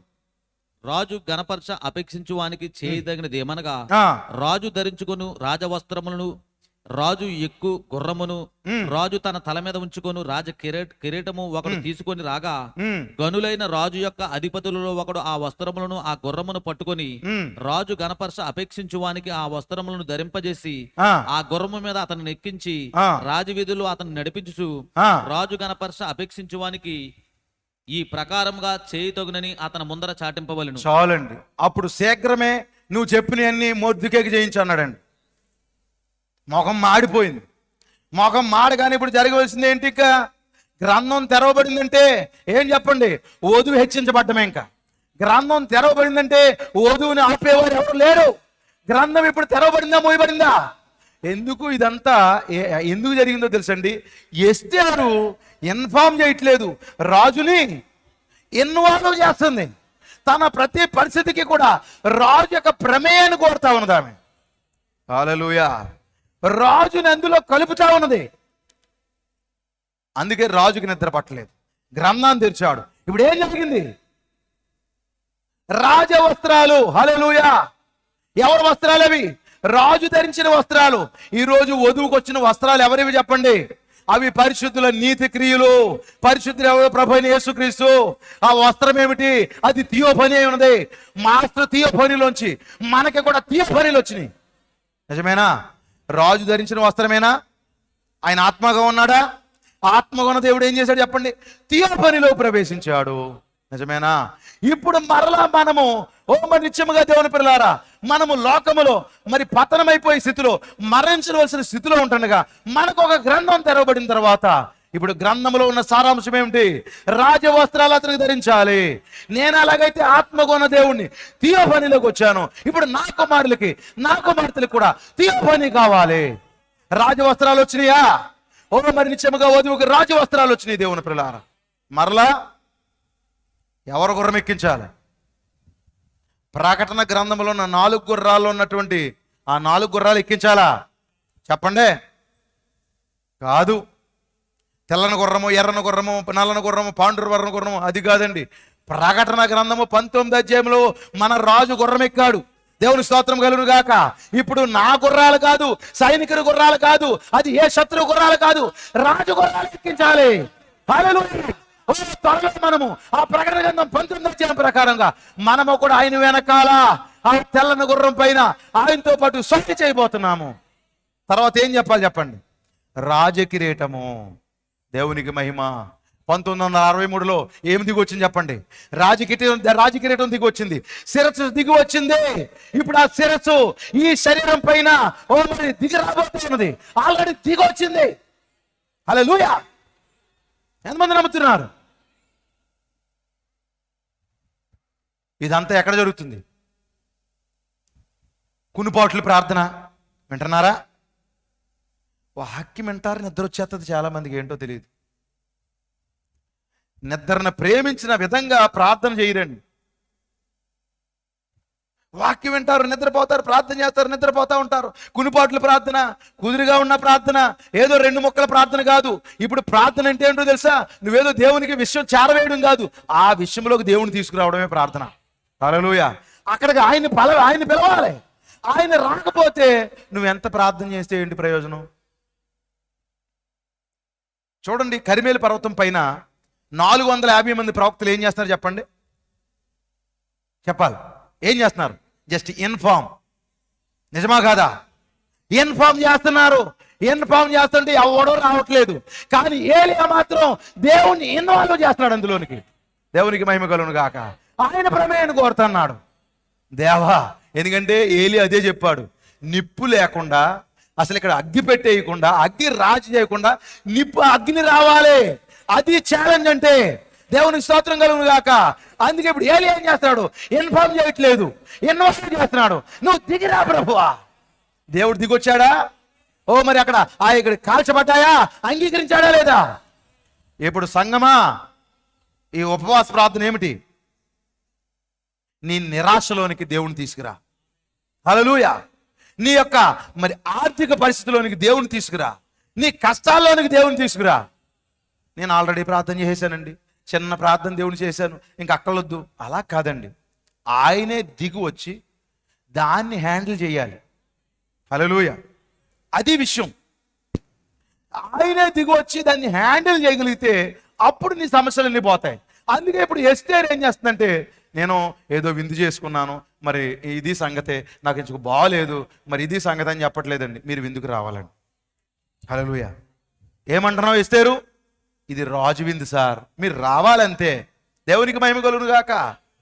వాడు రావాలి, వాడికి పతనం అంతే. దేవునికి స్తోత్రం. కనుక ఇది రాజు విందు, మిమ్మల్ని ఇన్ఫార్మ్ చేయట్లేదు, ఇన్వాల్వ్ చేస్తున్నాను, ఇందులోకి నువ్వు రా ప్రభువా. హల్లెలూయా. ఆమె అలా చెప్పగానే ఆయనకి నిద్ర లేదు, గ్రంథం తెరవబడింది. హల్లెలూయా. ఇప్పుడు చూడండి, ఏమన్నాడు చెప్పండి? ఒక వ్యక్తిని తీసుకొచ్చి, ఆ హామాన్ ఏమన్నాడు తెలుసా? ఎవరో ఒక వ్యక్తి వచ్చి, ఒక ముఖ్యుల్లో ఒక వ్యక్తి వచ్చి, ఆ వ్యక్తిగా వస్త్రాలు ధరింప చేయాలి, ఆ గుర్రం పైన పెట్టాలి, ఆ కిరీటం పెట్టాలన్నాడు. నిజమేనా? మన కాలంలో ఒక పెద్ద వచ్చాడు. ఎవరైనా ప్రవక్త విలియం బ్రన్హాం అయి ఉన్నాడు. దేవునికి స్తోత్రం కలుగును గాక. ఆ థియోఫనీ వస్త్రాలని మనకి తీసుకొచ్చాడు. రాజు వస్త్రాలయ్యి. ఎవరు బోధించారు థియోఫనీ గురించి?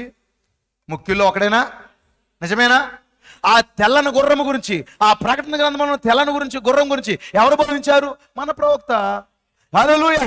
ఆ గుర్రం పైన ప్రతి వీధిలో స్వారీ చేసింది ఎవరు? ఆ ప్రవక్త ద్వారా. ఓ మరి నిత్యముగా దేవుడు, ఓ మరి ప్రవక్తలో ఉండి వధువు, ఓ నిత్యముగా దేవుని పిల్లారా. ఇదంతా ఎవరి కొరకంటే వధువు కొరకే. ప్రతి వీధిలో తిరిగామా మనం? విలియం బ్రన్నము ప్రపంచాన్ని 7 సార్లు చుట్టాడు కదా. ప్రతి వీధిలో తిరిగామా లేదా? విలియం బ్రన్నములో నేనున్నాను, ఓ మరి క్రీస్తులో నేనున్నాను. హల్లెలూయా. ప్రతి వీధిలో తిరిగాము. దేంటో? థియోఫనీ ధరించుకుని, ఆ వాక్య దేహముతో, ఓ మరి నిత్యముగా దేవుని పిల్లలారా, ఆ కిరీటముతో, 1963లో దిగి వచ్చినటువంటి ఆ కిరీటముతో రాజును గణపరచబేక్షించే వారికి ఎలాగూ జరగాలని ప్రకటిస్తూ తిరగాలంటే ఒక వ్యక్తి. హల్లెలూయా. ఓ నిత్యముగా ప్రవక్త విలియం బ్రన్నమ్ వచ్చి ఆ వస్త్రాన్ని మనకు ధరింపజేసి ఆ యొక్క మరి ఆ గుర్రం పైన కూర్చోబెట్టి మనల్ని పంపించాడు, మనల్ని తిప్పుతా ఉన్నాడు దేవుని పిల్లలు. ఇదంతా ఏంటి? దేవునిని నువ్వు ఇన్వాల్వ్ చేయాలి. చూడండి, బైబిల్లో ఇంకా కొన్ని సందర్భాలు మీకు చెప్పాలనుకున్నాను. లూకా సువార్త 2వ అధ్యాయంలో ఏం జరిగింది చదవండి ఒకసారి.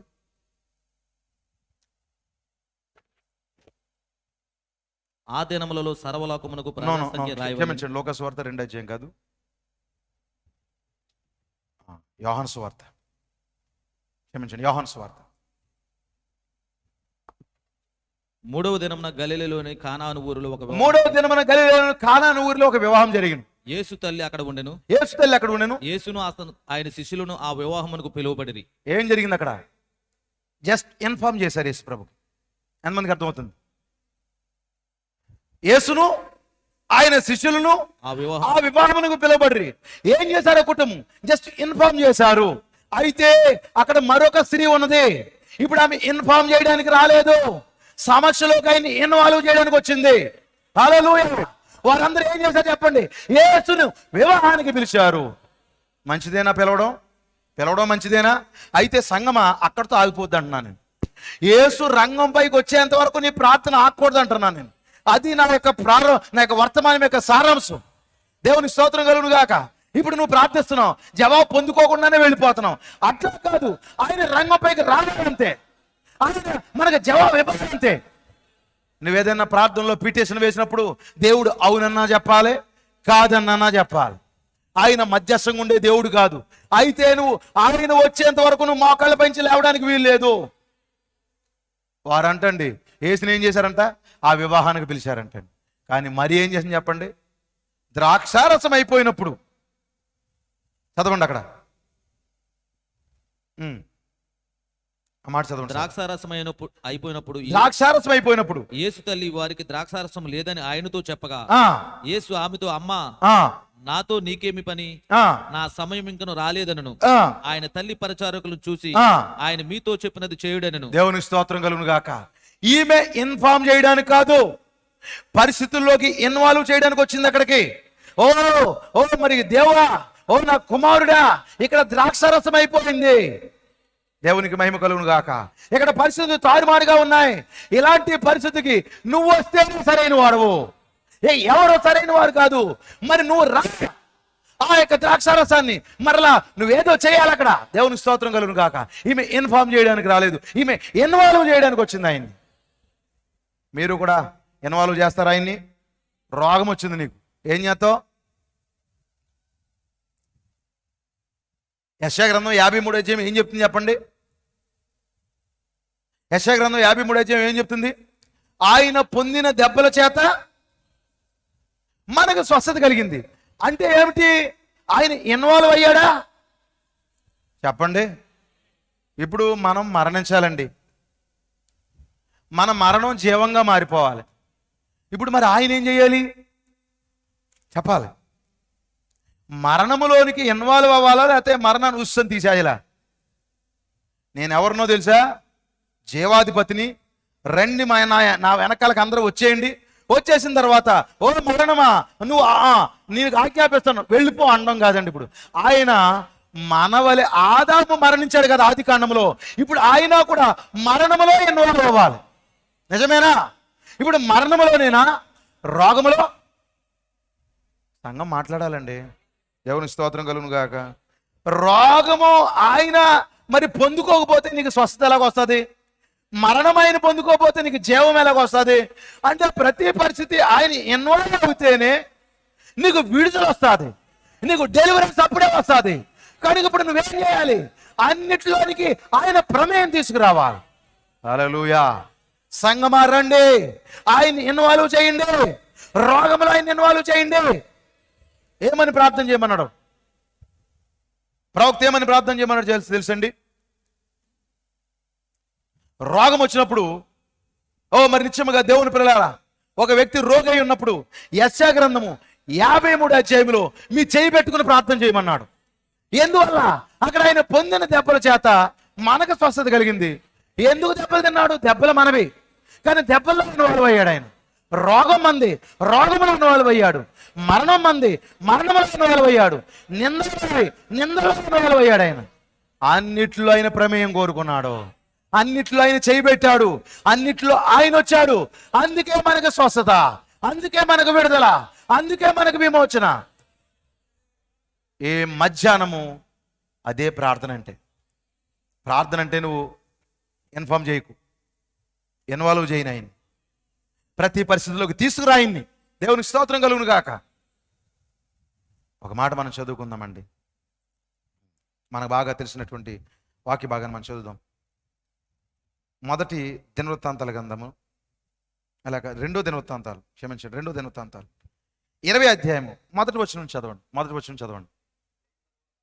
ఇది అయిన తర్వాత మోయాబీయులను, అమ్మోనీయులను చూసారండి. ఇది అయిన తర్వాత అని రాయబడింది. అది అయిన తర్వాత అంటే ఏదో ఉంటుంది విషయం. ఎందుకు కొన్నిసార్లు సమస్యలు తీసుకొస్తాడంటే, ఎందుకు దేవుడు కొన్నిసార్లు శోధనలు వస్తాయంటే, న్యాయాధిపతుల గ్రంథం చదువుకోండి. చీకటి కాలం అది వారికి, ఎందుకంటే వారు ప్రతిసారి దోషులైపోయేవారు. అప్పుడు శత్రువులు వారి మీదకి రప్పించేవాడు. కనుక ఇతడు అవిశ్వాసతో విజ్జోడుగా ఉన్నాడు. ఎవరు? యెహోషాపాతు. ఆహాబుతో జతకట్టాడు. జాగ్రత్త సహోదరులారా, సంఘానికి కొంచెం బయలుపాటు కావాలి. ఎంతమందికి అర్థమవుతుంది? పాస్టర్ గారు, నేను ఒక కార్యక్రమానికి వెళ్ళాలి. ఓకే, నిన్ను ఎవరొద్దన్నారు, వెళ్ళు. మా ఊళ్ళో, మీ ఊళ్ళ రైట్, వారు తిరిగి జన్మించారా? ఎవరిని వాళ్ళు, ఎవరిని బంధువులు, ఎవరిని స్నేహితులు? తిరిగి జన్మించిన వాళ్ళు అని బయలుపాటు వస్తే నువ్వు ఎక్కడికి వెళ్ళాలో ఎక్కడికి వెళ్ళకూడదు అనేది నీకు ఈజీగా అర్థమవుతుంది. మీకు అర్థమవుతుందండి? అది ఎంత గొప్ప ఈవెంట్ అయినప్పటికీ కూడా అక్కడ తిరిగి జన్మించిన క్రైస్తవులు లేకపోతే మనం ఎట్లా సంతోషించగలం? అక్కడ నిజమేనంటారా? చాలాసార్లు సంఘంతో వచ్చిన సమస్య ఏంటంటే, వెళ్ళమనకపోతే వాళ్ళు బాధపడతా కూర్చుంటారు. నీకు బంధువులు, స్నేహితులు, మీ ఓల్డ్ కార్యక్రమాలు వచ్చినప్పుడు తెలుస్తుంది నీకు. ఎప్పుడైనా పెళ్ళిళ్ళ దగ్గరికి వచ్చిందనుకోండి, ఏంటి సహోదరుడా ఇలాంటి పెళ్లి చేస్తున్నావేంటి, ఇలా చేసుకుంటున్నావేంటి, అబ్బా మారు మనసు లేని వాళ్ళని పెళ్లి చేస్తావేంటి, నీకు కూడా పిల్లలు ఉన్నారు కదా, వాళ్ళకు పెళ్ళిళ్ళు చేసినప్పుడు తెలుస్తుంది నీకు. ఇవి వర్తమానంలో ఎక్కడన్నా చదివారా మీరు? బైబిల్లో ఇలాంటి విషయాలు ఏమైనా చదివారా? చూడండి, వర్తమానము వాక్యం ఎస్ అంటే ఎస్, నో అంటే నో. దేవునికి మహిమ. కొన్నిసార్లు కాపరి ఎస్ అంటే ఎస్, నో అంటే నో. అలాంటి వారు సంఘానికి కావాలి. అన్నీ చుట్టుకుని వచ్చేస్తాను నేనంటే కుదరదండి. కొన్నిసార్లు ప్రాబ్లంలో నువ్వే పడతావు. జాగ్రత్తగా గమనించు. యెహోషాపాతు ఏం చేశాడంటే ఆహాబుతో కలిశాడు. ఆహాబుతో కలిసినందుకు మరి దేవుడు అతనికి కొన్ని శ్రమలు గురి చేశాడు. ఇవన్నీ అయిన తర్వాత అతడు దేవుని దగ్గర సరి చేసుకున్న తర్వాత మరలా ఏం జరిగిందంటే 3 శక్తులు ఇతని మీద దాడి చేస్తున్నాయి. నిజమేనా? ఈరోజు కూడా మన మీద 3 శక్తులు దాడి చేస్తున్నాయి లేదా? మత శక్తి, రాజకీయ శక్తి, దెయ్యపు శక్తి, పాతాళపు శక్తి, మరి మరణము, నిత్యముగా దేవుని పిల్లలారా, సమాధి, ఈ 3 మన పైన దాడి చేస్తా ఉన్నాయి. ఎంతమందికి అర్థమవుతుంది? ఇలా దాడి చేస్తున్నప్పుడు మనం ఏం చేయాలి చెప్పండి? చదవండి, ఇప్పుడు 12వ వచనం చదవండి. 12, 11 నుంచి చదవండి. అదే అధ్యాయం 11 నుంచి.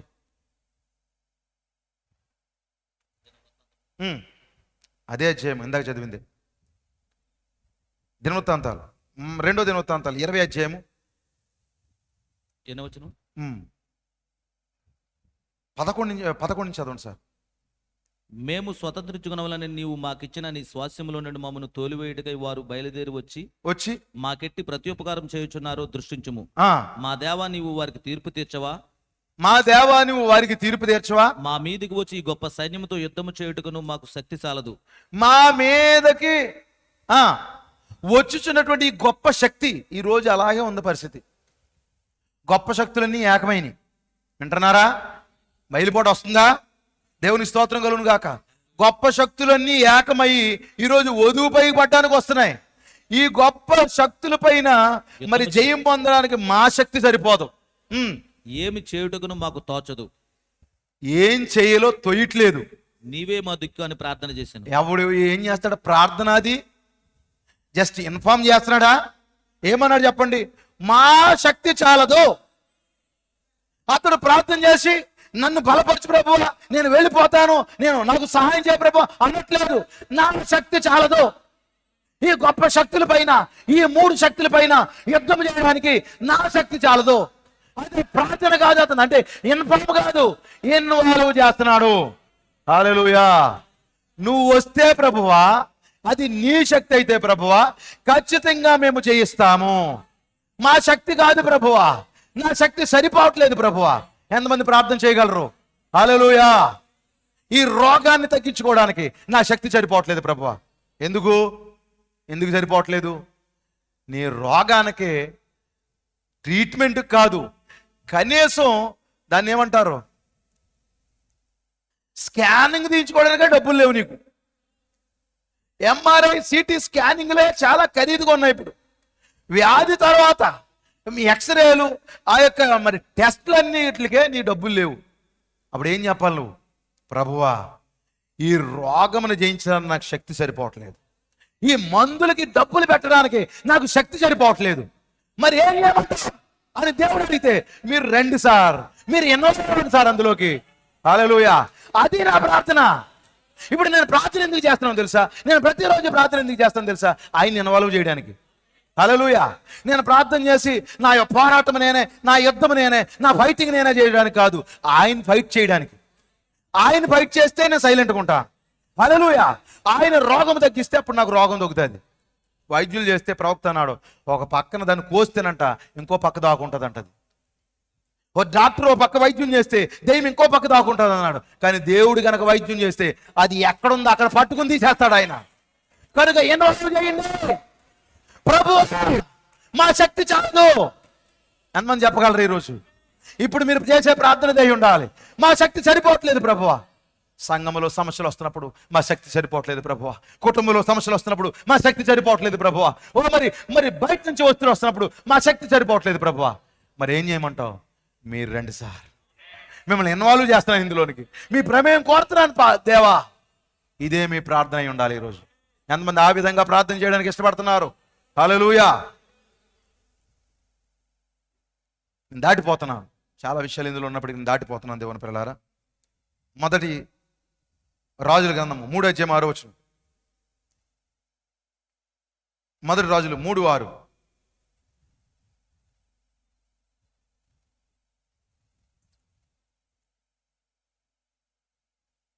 స్పీడ్గా చదవండి. మొదటి రాజుల గ్రంథం 3:6. సేపు చేస్తున్నారు సహోదరులు. సొలొమోను ఇలాగ మనవి చేసెను, సొలొమోను ఇలాగూ మనవి చేసెను, నీ దాసుడును నా తండ్రినైన దావీదు నీ దృష్టికి అనుకూలంగా సత్యమును నీతిని అనుసరించి యథార్థమైన మనసు గలవాడై ప్రవర్తించిన గనుక నీవు అతని ఎడల పరిపూర్ణ కటాక్షముకు పరిచి పరిపూర్ణ కృప చూపించి ఈ దినమున ఉన్నట్లుగానే అతని సింహాసనం మీద అతని కుమారుని కూర్చుండబెట్టి అతని యందు మహాకృపను చూపినావు. అవును నా దేవా యెహోవా, నీవు నా తండ్రి అయిన దావీదునకు బదులుగా నీ దాసుడునైన నన్ను రాజుగా నియమించున్నావు. అయితే నేను బాలుడిని, కార్యములు జరుపుటకు నాకు బుద్ధి చాలదు. ఏమన్నాడు చెప్పండి? నా బుద్ధి సరిపోవట్లేదు ప్రభు. నీ దాసుడునైన నేను నీవు కోరిక జనుల మధ్య ఉన్నాను. వారు విస్తరించి ఉన్నందున అవును, వారిని లెక్క పెట్టుటకు వారి విశాల దేశమునకు తనకు చేయుటకు అసాధ్యము. ఇంత గొప్పదైన నీ జనమునకు న్యాయం తీర్చగలవాడు ఎవడు? కాబట్టి నేను మంచి చెడులు వివేచించి నీ జనులకు న్యాయం తీర్చినట్లు అవును నీ దాసుడైన నాకు అవును వివేకము గల హృదయం దయచేయము. హల్లెలూయా. ఇప్పుడు సొలొమోను ఏం చేస్తాడో తెలుసండి? ప్రార్థన. ఏమిటి ప్రార్థన? ఇన్ఫామ్ కాదండి. ఇప్పుడు పరిపాలనలో దేవుణ్ణి ఇన్వాల్వ్ చేస్తున్నాడు. నిజమేనంటారా? ఇప్పుడు ఈ సేవలో కూడా దేవుణ్ణి ఇన్వాల్వ్ చేద్దామా? హల్లెలూయా. ఇక్కడ మీ తండ్రి దావీదు లాంటి ఒక సేవకుడు సేవ చేశాడా? దేవునికి స్తోత్రం కలుగును గాక. అయితే ఇప్పుడు సొలొమోను లాంటి ఒక సేవకుని దేవుడు మీకు లేపాడా? హల్లెలూయా. ఇప్పుడు అతని ప్రార్థన మీ ప్రార్థన ఇది అయి ఉండాలి. మాకు శక్తి సరిపోవట్లేదు, నా బుద్ధి సరిపోవట్లేదు, పరిపాలన చేయడానికి, సేవ చేయడానికి, ఏమన్నా చేయడానికి నా శక్తి సరిపోవట్లేదు ప్రభువా. మరేం కావాలి? జ్ఞానము కావాలి. పరిపూర్ణ మానవ స్వరూపులు ఏముంది చెప్పండి? జ్ఞానం ఉందా? ఇప్పుడు సొలొమోను ఛాయల్లో జ్ఞానం అడిగితే రియాలిటీలో ఏ వధువు కూడా పరిపూర్ణ మానవ స్వరూపంలో జ్ఞానం అడుగుతుంది. మాకు జ్ఞానం దయచే ప్రభువా, బుద్ధి దయచే ప్రభువా. ఇప్పుడు పరిపాలనలో దేవునికి ప్రార్థన కాదు అంటే మరి ఏంటది? మొర్ర పెట్టే సుదిలేయట్లేదండి, ఇన్ఫార్మ్ చేయట్లేదు. ఇప్పుడు పరిపాలనలో దేవుడు ఇన్వాల్వ్ చేస్తున్నాడు. సంగమా, మీ కుటుంబాల్లో దేవుడిని ఇన్వాల్వ్ చేయండి. ఓ మరి నిత్యముగా ఓ సహోదరులారా, సేవలో మీ దేవుణ్ణి ఇన్వాల్వ్ చేయండి. పరిపాలనలో దేవుణ్ణి ఇన్వాల్వ్ చేయండి. కుటుంబాల్లో దేవుణ్ణి ఇన్వాల్వ్ చేయండి. ఇంకో మాట మనం చదువుకుంటే బాగుంటుంది అనుకున్నాను. నేను ముగించాలి. మొదటి సమూయేలు గ్రంథం 17వ అధ్యాయం. చాలా వచ్చిన భాగాలు అందులో చదవచ్చు. అయితే అక్కడ ఒక మాట చదువుకుందాం. 47వ వచనం చదువుదాం. అప్పుడు యెహోవా కత్తి చేతను ఈటి చేత రక్షించువాడు కాడని ఈ దండు వారందరూ తెలుసుకుందురు. యుద్ధము యెహోవాదే. హల్లెలూయా. ఎవరెతను? దావీదు. ఎంతమందికి అర్థమవుతుంది? అసలు దావీదు తండ్రి యుద్ధంలోకి వెళ్ళమన్నాడు కదా, యుద్ధం దగ్గరికి. ఎందుకొరకు? సంఘం చెప్తారా? దావీదు తండ్రి యెషై తన అన్నదమ్ముల యొక్క క్షేమం తెలుసుకోవడానికి. ఇప్పుడు యెషై ఏం చేస్తాడో తెలుసండి? ఇన్ఫామ్ కొరకు పంపిస్తున్నాడు. అతను ఎలాగున్నారో తెలుసుకో, జస్ట్ అంతే. ఇప్పుడు అతను ఇన్ఫామ్ కొరకు పంపిస్తున్నాడు. ఇప్పుడు దావీదు ఇన్ఫామ్ చేయట్లేదు, ఎట్లాగున్నాడో చూపించట్లేదు. ఇప్పుడు యుద్ధంలో దేవుణ్ణి ఇన్వాల్వ్ చేస్తా ఉన్నాడు. హల్లెలూయా. దావీదు చాలా నిత్యముగా జ్ఞానవంతుడు. దేవుని పిల్లలారా, ఓ దేవుని జ్ఞానం అదే. చదవండి. 17వ అధ్యాయం మొదటి నుంచి కొన్ని వచనాలు చదవండి, నేను చదివి ముగించేస్తాను. ఫిలిస్తీయులు తమ సైన్యములు యుద్ధములకు సమకూర్చి యోధా దేశములైన షోకోలో దిగి కూడి ఎఫెస్తమేము దగ్గర షోకెముకు ఆజేకాకు మధ్యన దిగి ఉండగా సౌలును ఇజ్రాయేలును కూడి వచ్చి ఏలాలోయలో దిగి ఫిలిస్తీయులకు ఎదురుగా యుద్ధ పంక్తులు తీర్చిరి. ఫిలిస్తీయులు ఆ తట్టు పర్వతం మీదను ఇజ్రాయేల్ ఈ తట్టు పర్వతం మీదను నిలిచి ఉండగా ఉభయుల మధ్యన ఒక లోయ ఉండెను. హల్లెలూయా. కనుక చాలా విషయాలు, మరి ఇదంతా చదివితే సమయం అయిపోద్ది. ఎక్కడి నుంచి నేను మొదలు పెట్టనండి, ఎందుకంటే ఒక 5-10 నిమిషాల్లో నేను ముగించేస్తాను. ఈ యెషై కుమారుడు 17వ వచనం నుంచి కన్నా మనం చదువుకుంటే, ఎందుకంటే 17వ వచనంలోనే అపాయింట్ చేయబడ్డాడు అతను. మీరు చదవండి. యెషై తన కుమారుడైన దావీదును పిలిచి, ఎన్నో వచనంలో పిలిచాడు చెప్పండి? 17వ వచనంలో ఒక పని కొరకు దావీదు అపాయింట్ చేయబడ్డాడు. నిజమేనా? ప్రకటన 10:7లో ఒక పని కొరకు మన గడియ ప్రవక్త కూడా అపాయింట్ చేయబడ్డాడు. ఆమేన్ చెప్తారా దేవుని పిల్లారా? హల్లెలూయా. నీ సహోదరుల కొరకు వేయించిన ఈ గోధుమలు ఒక తూమెడు ఈ 10 రొట్టెలు తీసుకుని దండలో నీ సహోదరుల యొద్దకు త్వరగా పొమ్ము. ఏం పట్టుకెళ్తున్నాడు అండి దండులోనికి? యుద్ధం జరిగే దండులోకి ఏం పట్టుకెళ్తున్నాడు చెప్పండి? గోధుమలు 10 రొట్టెలు. నిజమేనా? ఈ కాలంలో కూడా మన ప్రవక్త యుద్ధం చేయడానికి ఏం తీసుకొచ్చాడు చెప్పండి? గోధుమలు తీసుకొచ్చాడు. ఓ ఓ నిత్యముగా ప్రకటన 10ని తీసుకొచ్చాడు. ఎంతమందికి అర్థమవుతుంది? హల్లెలూయా. మరియు ఈ 10 జున్నుగడ్డలు తీసుకుని పోయి 10 జున్నుగడ్డలు తీసుకుని పోయి వారి సహస్రాధిపతికిమ్ము. నీ సహోదరులు క్షేమగా ఉన్నారో లేదో సంగతి తెలుసుకుని వారి యొద్ద నుండి ఆనవాలు ఒకటి తీసుకుని రమ్మని చెప్పి పంపివేశాను. ఇతనికి ఏంటంటే ఇన్ఫార్మ్ జస్ట్ బాగున్నారా లేదా, యెషయాకి ఏంటి చెప్పండి, బాగున్నారా లేదా ఇన్ఫార్మ్ చేయి నాకు చాలు. ఇక్కడ దావీదు ఉంటే ఇన్ఫార్మ్తో వదిలిపెట్టాడండి. ఒక ఆయన ఇన్వాల్వ్ చేసేదాకా వదిలిపెట్టడు. హల్లెలూయా.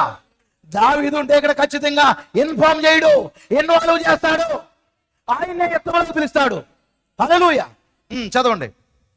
సౌలును వారును ఇజ్రాయేలీలు అందరూను ఏలా లోయలో ఫిలిష్తీయులతో యుద్ధం చేయుచుండగా దావీదు ఉదయమున లేచి ఒక కాపరికి గొర్రెలను అప్పగించి, దేవునికి స్తోత్రం కలుగును గాక.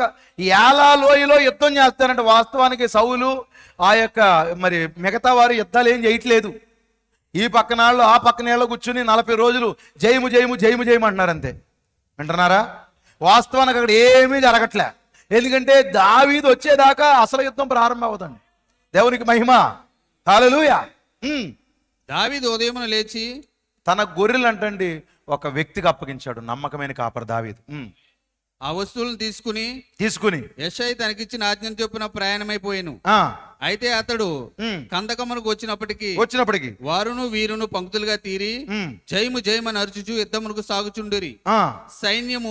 సైన్యమునకు ఎదురే ఇజ్రాయేలును ఫిలిష్తీయులను యుద్ధ సన్నద్ధులై బయలుదేరుచుండిరి. అవును. దావీదు తాను తెచ్చిన వస్తువులను సామాగ్రిని కనిపెట్టి వారు వసుము చేసి పరిగెత్తుకుని పోయి సైన్యంలో చొచ్చి కుశల పరిశీలన తన సహోదరులను అడిగాను. హల్లెలూయా.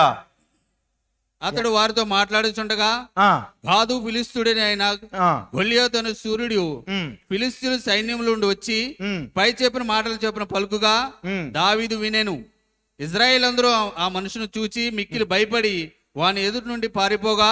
చూడండి, ఇక్కడ ప్రతి వచనానికి గడి వర్తమానం అందులో ఉంది.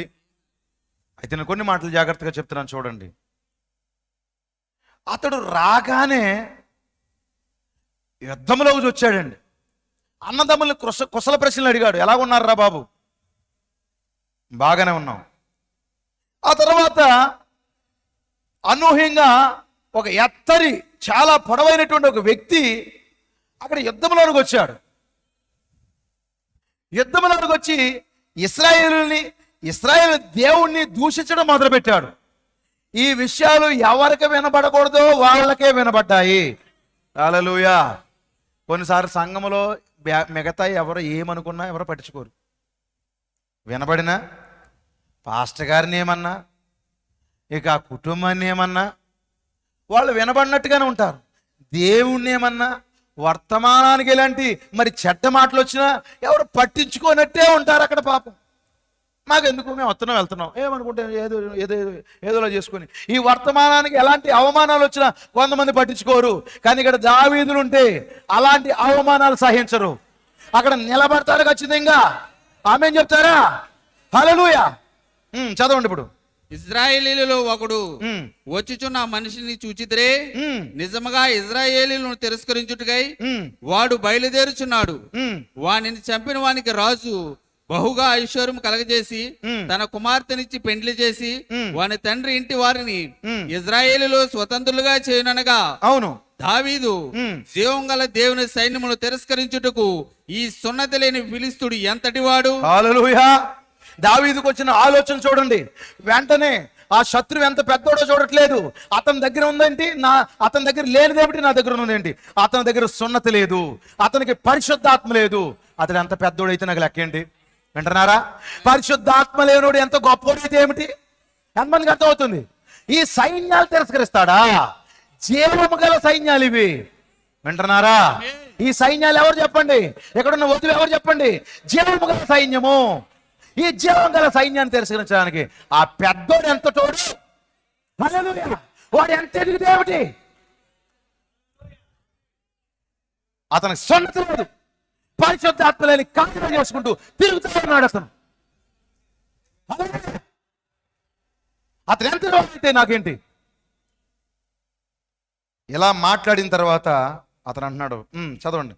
వాణ్ణి చంపి ఉమ్. ఇజ్రాయేల్ నుండి నింద తొలగించిన వానికి బహుమతి ఏమని ఇప్పుడు దావీదు అన్నాడు, బహుమతి ఏంటి? తన యొద్ద నిలిచిన వారిని అడగగా, ఇప్పుడు వధువుకు బహుమతి కావాలా? వధువు బహుమతి ఉన్నది. ఏమిటి బహుమతి? ఆయనే నీ బహుమానము. హల్లెలూయా. పరలోకం వెళ్ళిన తర్వాత ఏం కావాలి నీకు బహుమానం? సింహాసనమే నీ బహుమానం, ఆయనే నీ బహుమానం. చుట్టూ ఎన్నున్నా మరి ఆ ఐగుప్తులో ఆశీనత్తి బహుమానం ఏంటి? వస్తువులన్నీ అన్నదమ్ములకి ఇచ్చేస్తున్నాడు కదా, మరి బహుమానం ఏంటి? ఏసేపే బహుమానము. నిజమేనా? కనుక ఇప్పుడు మన బహుమానం ఎవరు? ఆయనే. ఇప్పుడు అతను కూడా బహుమానం కోరుకుంటున్నాడు. జనులు వాని చంపిన వారికి ఇట్లా చేయబడునని అతనికి ఉత్తరం ఇచ్చిరి. అక్కడ ఏం జరిగిందో తెలుసండి? ఆ యుద్ధంలో పెద్ద యుద్ధం జరుగుతుంటేనండి ప్రకటన ఏం జరిగిందో తెలుసా? మ్యారేజ్ ప్రకటన ఒకటి జరిగింది అంటండి. వింటున్నారా? ఇప్పుడు ప్రపంచమంతా ఆర్మిగెద్దోని యుద్ధానికి రెడీ అవుతూ ఉంటుండగా మ్యారేజ్ ప్రకటన ఒకటి జరిగింది. హల్లెలూయా. ఇప్పుడు మరి ఆ శత్రువును చంపిన వాడికి మరి ఏంటి బహుమానం? ఏమిటి బహుమానం? మ్యారేజ్ జరుగుతుంది అతనికి. అంతమందికి అర్థమవుతుంది. ఈ శత్రువుతో పోరాడినందుకు వధువుకి ఏం జరుగుతుంది? ఈ పోరాటం అవతల మ్యారేజ్, ఈ పోరాటం తర్వాత పెండ్లి విందు. హల్లెలూయా.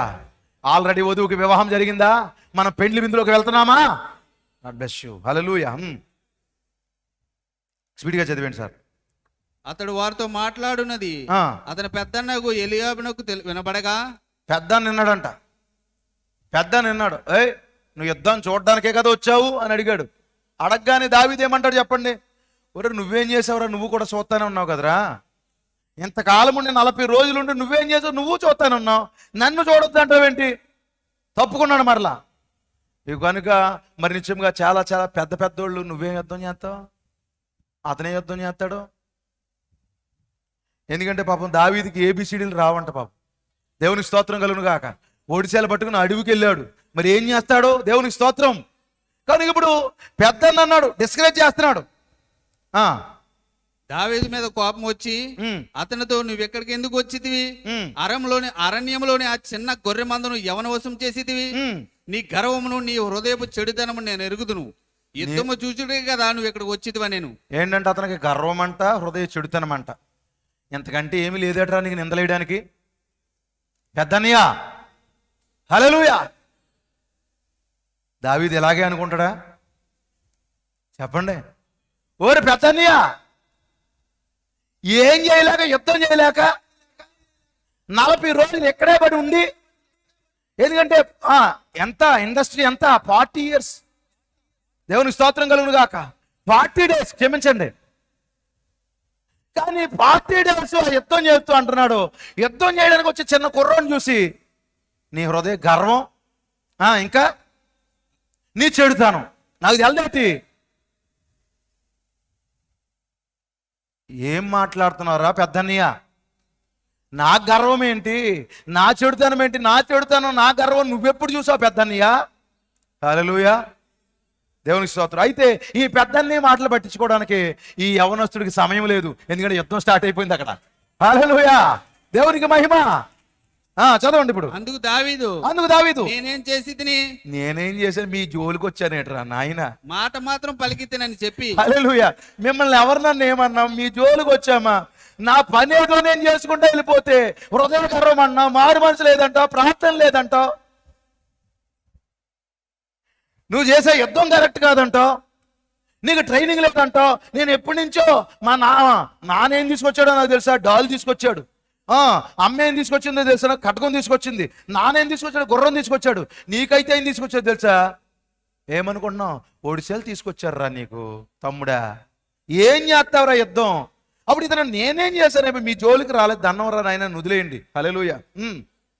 నేనేమి చేసి ఇతని మాట మాత్రం సెలవిచ్చేది అని చెప్పి అతని యొద్ద నుండి తొలగి తిరిగి. సంగమా, ఇలాంటి నేను డిస్కరేజ్ చేసే మాటల నుంచి తొలగిపో. చదవండి. తిరిగి మరి ఒకని ఆ ప్రకారమే అడగగా జనులు వానికి అదే ప్రకారం ప్రత్యుత్తరం ఇచ్చిరి. దావీదు చెప్పిన మాటలు నలుగురికి తెలియగా జనులు ఆ సంగతి సౌలుతో తెలియజెప్పిరి గనుక అతడు దావీదుకు పిలువనంపెను. దావీదుని పిలిచాడు. సౌలా, దావీదు సౌలు దావీదుని పిలిచాడు. నాయన యుద్ధం చేస్తావంట, ఏదో అంటున్నావంట, బహుమానం అంటున్నావంట. బహుమానం అయితే ఇది, మరి నువ్వు ఎలా యుద్ధం చేస్తావు నాయన? నీకు పిహెచ్డి లేవు, ఎల్ఎల్డి లేవు, మీ అమ్మా నాన్నలో మరి పూర్వం నుంచి నువ్వేమైనా పాస్టర్వా ఏంటి? ఎలా చేస్తావు యుద్ధం? హల్లెలూయా. అయితే తన విట్నెస్ మొదలు పెట్టాడు. దేవుని స్తోత్రం. ఏమి మొదలు పెట్టాడు? నేను అడవిలో ఉన్నప్పుడు నేను ఫ్లాష్ బ్యాక్ మొదలు పెట్టాడండి. వీడు ఎప్పుడు అడవి కథలే మొదలు పెడతాడు. హల్లెలూయా. అడవిలో ఉన్నప్పుడు ఏం జరిగిందో తెలుసా?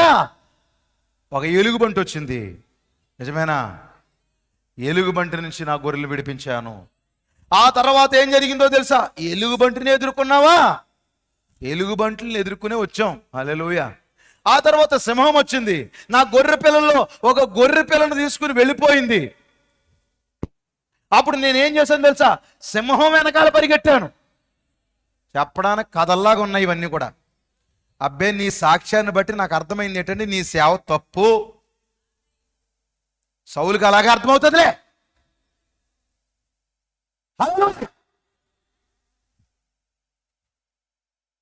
ఏం జరుగుతుంది ఇక్కడ?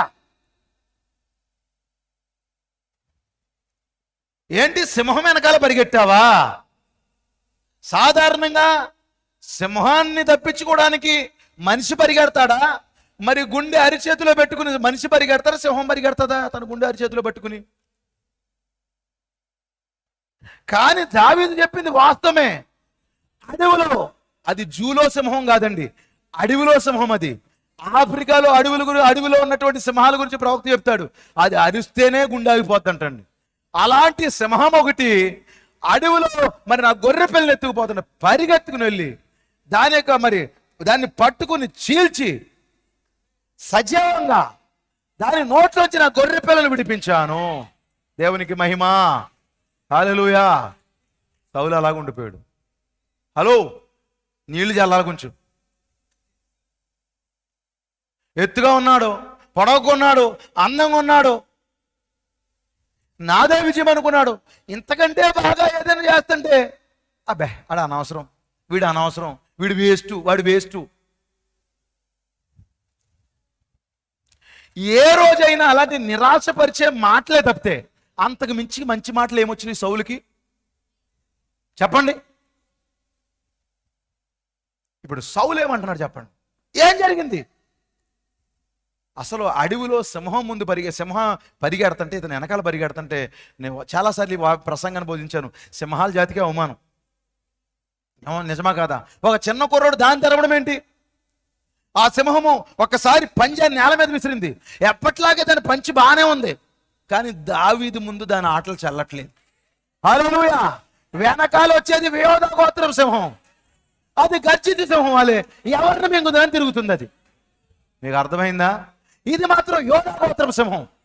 హల్లెలూయా. దావీదు క్రీస్తుకు సాదృశ్యమేనా? ఓ మరి క్రీస్తు కూడా సమాధిలోకి వెళ్ళి నిజమేనా? ఓ మరి ఆ గొర్రెలన్నింటిలో ఏం చేశాడు చెప్పండి? బయటికి తీసుకొచ్చాడు. దావీదు ఆ క్రీస్తు తీసుకొస్తా చచ్చిన శవాన్ని తీసుకొచ్చాడా బయటికి? లాజరు బయటికి రా అన్నాడు. చచ్చిన శవం బయటకు వచ్చిందా? మెదులుతున్నాడు, కదులుతున్నాడు, కదిలే వ్యక్తిని తీసుకొచ్చాడు. పాత నిబంధన భక్తుల్ని ఆ కలవరి శిలువలో ఆర్కేంజల్ వాయిస్ ద్వారా వారిని బయటికి తీసుకొచ్చాడు. ఎవరు వచ్చారు? బతికిన గొర్రెనే బయటికి తీసుకొచ్చాడు. ఈ రోజు కూడా ఆ అపరాధముల చేత, పాపముల చేత చచ్చిన వారమై ఉంటుండగా మనల్ని కూడా సాతాను యొక్క కబంధ హస్తాలోంచి బయటికి తీసుకొచ్చాడు. చావు కంపు కొడతా కాదు, బతికిన వారినే తీసుకొచ్చాడు. గొర్రెకి నిరీక్షణ పోయింది, చనిపోయినేమనుకుంది, మరలా బయటికి తీసుకొచ్చాడు. దేవునికి మహిమ కలుగును గాక. ఇదయ్యా నా సాక్ష్యం అన్నాడు. బుర్ర తిరిగింది. అతని యొక్క ఎల్ఎల్డీలు, పిహెచ్డీలు అన్నీ పెట్టడం ప్రారంభించాడు. నీకు అలా కాదు, నేను నేర్పెంతాను ఆగన్నాడు. నేను నేర్పెంతాను, ఎలా చేయాలో, ఏం చేయాలో, కత్తి ఎలా తిప్పాలో, డాలు ఎలా తిప్పాలో ఇవన్నీ నేర్పెంతాను. కంగారు పడకని అలా పెట్టగానే మొత్తం మునిగిపోయాడు. దావీదేమో అతనే పెద్ద సీనియరు, అతని దగ్గర చాలా ఎత్తులు పై ఎత్తులు ఉన్నాయి. ఇతని దగ్గర ఏమో బాబు నాకు అన్నీ తెలియదు అన్నాడు. నీ వాడుకలు లేవు, ఈ పిహెచ్డీలు, ఎల్ఎల్డీలు, ఈ బీటీహెచ్లు నాకు వాడుకలు లేవు. ఈ పాచికలని నేను ఏమి చేయలేను, ఇలాంటి పాచికలు నేను పారించలేను గనక నాకు అవద్దు అన్నాడు. హల్లెలూయా. మరి ఎలా వెళ్తావు? నేను యుద్ధానికి వెళ్తాను చూడండి అన్నాడు. కొంచెం ముందుకు వచ్చేయండి. ఇవి నాకు వాడుక లేదు, వీటితో నేను వెళ్ళలేనని సౌలుతో చెప్పి వాటిని తీసివేసి తన కర్ర చేత పట్టుకుని. హల్లెలూయా. ఏం పట్టుకున్నాడు చెప్పండి? ఓ మోసే చేతిలో ఉన్నట్టుగా ఇతని చేతిలో కర్ర ఉంది. దేవునికి మహిమ. ఎందుకంటే అతనికి అర్థమైపోయింది, అక్కడ ఉన్న వ్యక్తి కర్ర సరిపోతులే,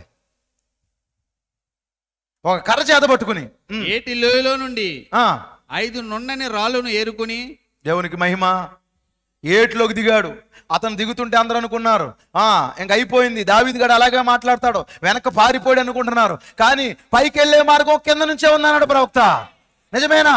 పైకి వెళ్ళాలంటే మోకాళ్ళలోంచి ఉంది, మోకాళ్ళలోంచే పైకి వెళ్ళాలి. నువ్వు ప్రార్థించడం ద్వారానే పైకి వెళ్ళాలి. హల్లెలూయా.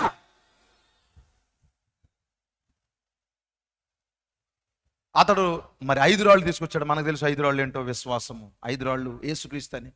ఒకటే సరిపోయింది, ఇంకా 4 అన్నదమ్ములు ఉన్నారంట, వాళ్ళకు కూడా రెడీ చేశాడుగా, ఎవడన్నా ముందుకొస్తే 5 రాళ్ళు తీసుకుని తన యొద్దనున్న చిక్కంలో నుంచుకుని ఒడిసెల చేత పట్టుకుని ఆ ఫిలిస్తీను చేరువకపోయాను.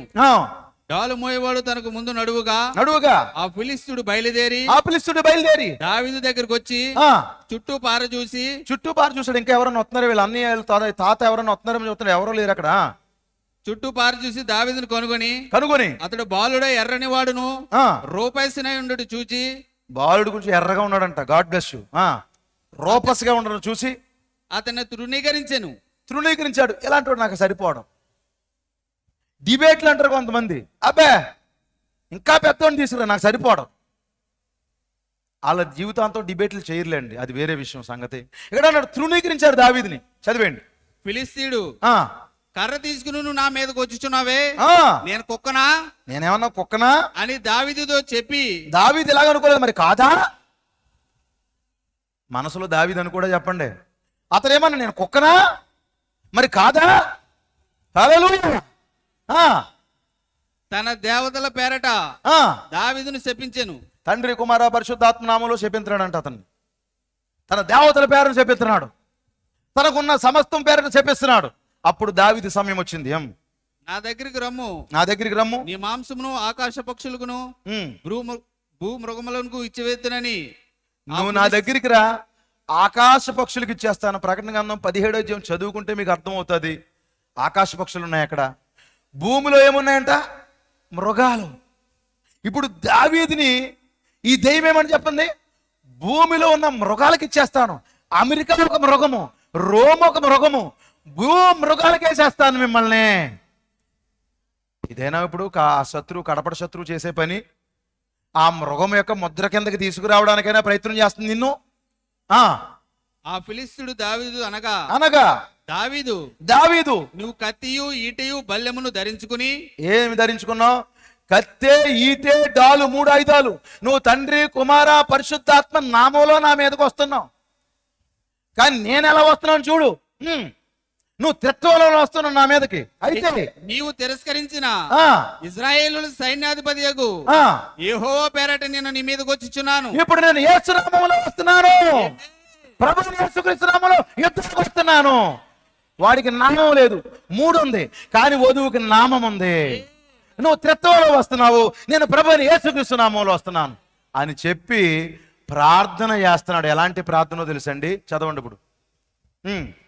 ఈ దినమున యెహోవా నిన్ను నా చేతికి అప్పగించెను. నేను నిన్ను చంపి నీ తల తెగవేతును. ఇశ్రాయేలులో దేవుడున్నాడని లోక నివాసులందరూ తెలుసుకున్నట్లు నేను ఈ దినమున ఫిలిస్తీయుల యొక్క కళేబారములను ఆకాశ పక్షులకు భూమృగములకు ఇత్తును. అవును. అప్పుడు యెహోవా కత్తి చేతను ఈటి చేత రక్షించేవాడు కాడని ఈ దండు వారందరూ తెలుసుకుందరు. యుద్ధము యెహోవాదే. ఇప్పుడు ఏం చేస్తాడో తెలుసండి, యుద్ధంలోనికి యెహోవాని ఇన్వాల్వ్ చేస్తున్నాడు. దేవునికి మహిమ. హల్లెలూయా.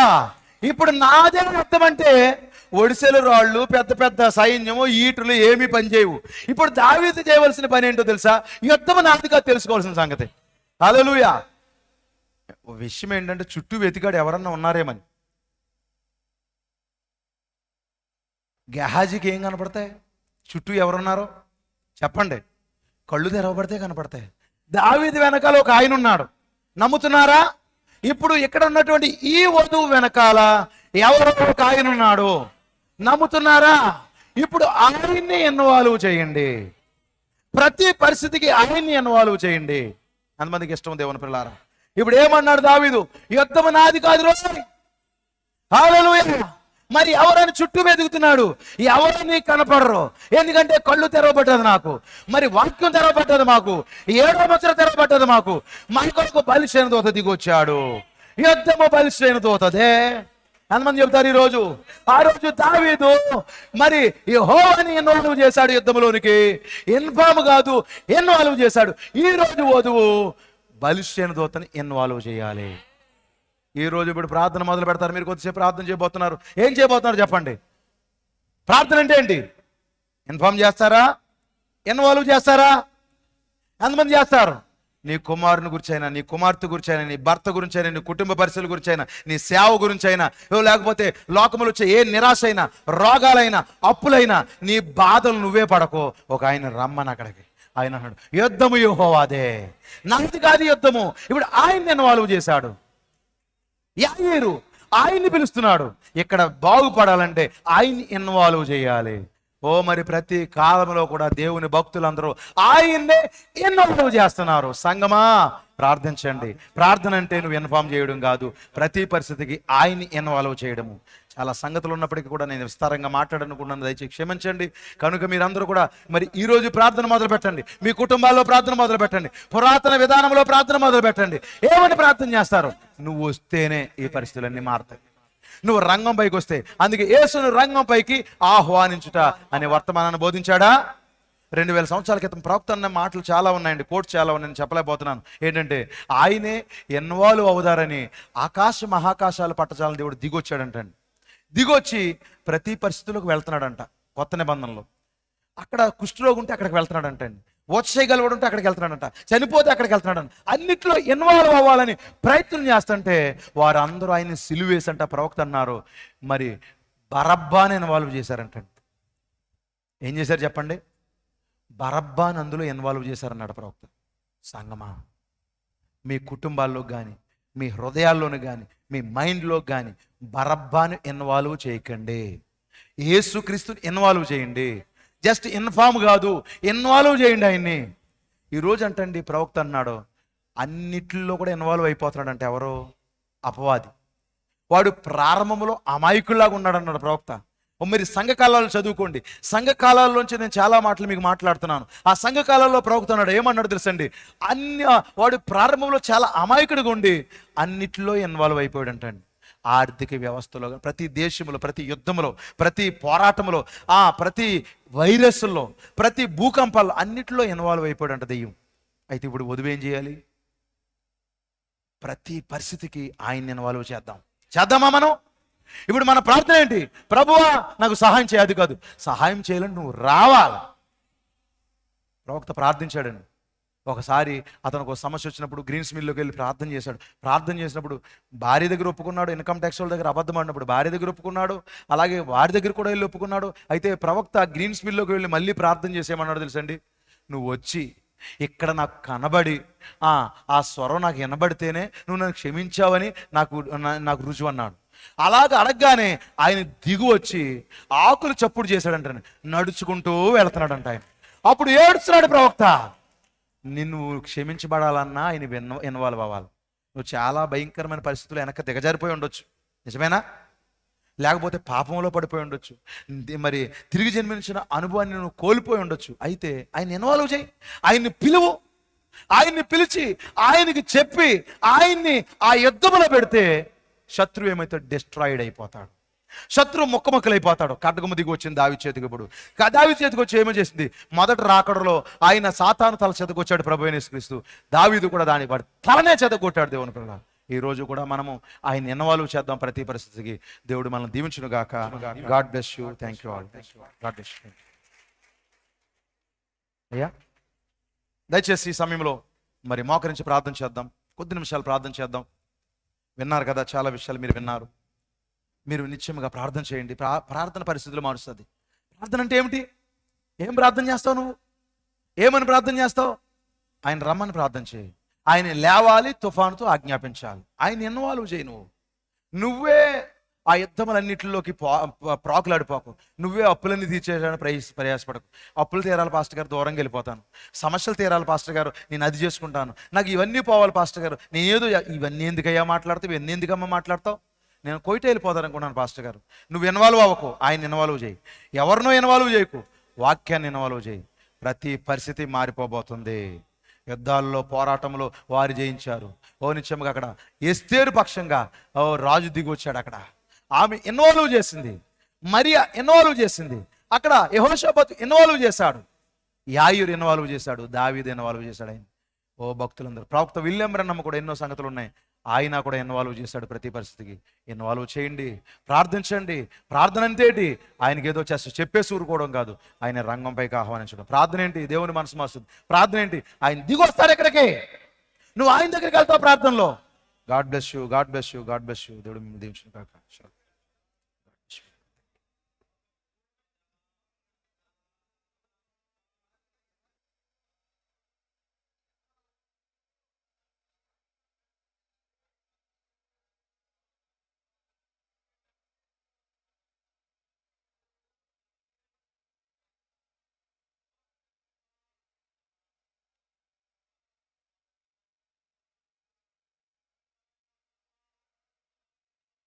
ప్రతి ఒక్కరు కూడా ప్రార్థనలో ఉండండి. దేవుడి యొక్క మధ్యాహ్నం మనతో మాట్లాడాడు. ఆయన మన జీవితాల్లోకి ఇన్వాల్వ్ చేద్దాం సోదరి సోదరులారా. ప్రతి ఒక్కరు కూడా ప్రార్థన చేయండి, మోకరించి ఆయనకు మన జీవితాల్లోకి ఆయన ఇన్వాల్వ్ చేద్దాం.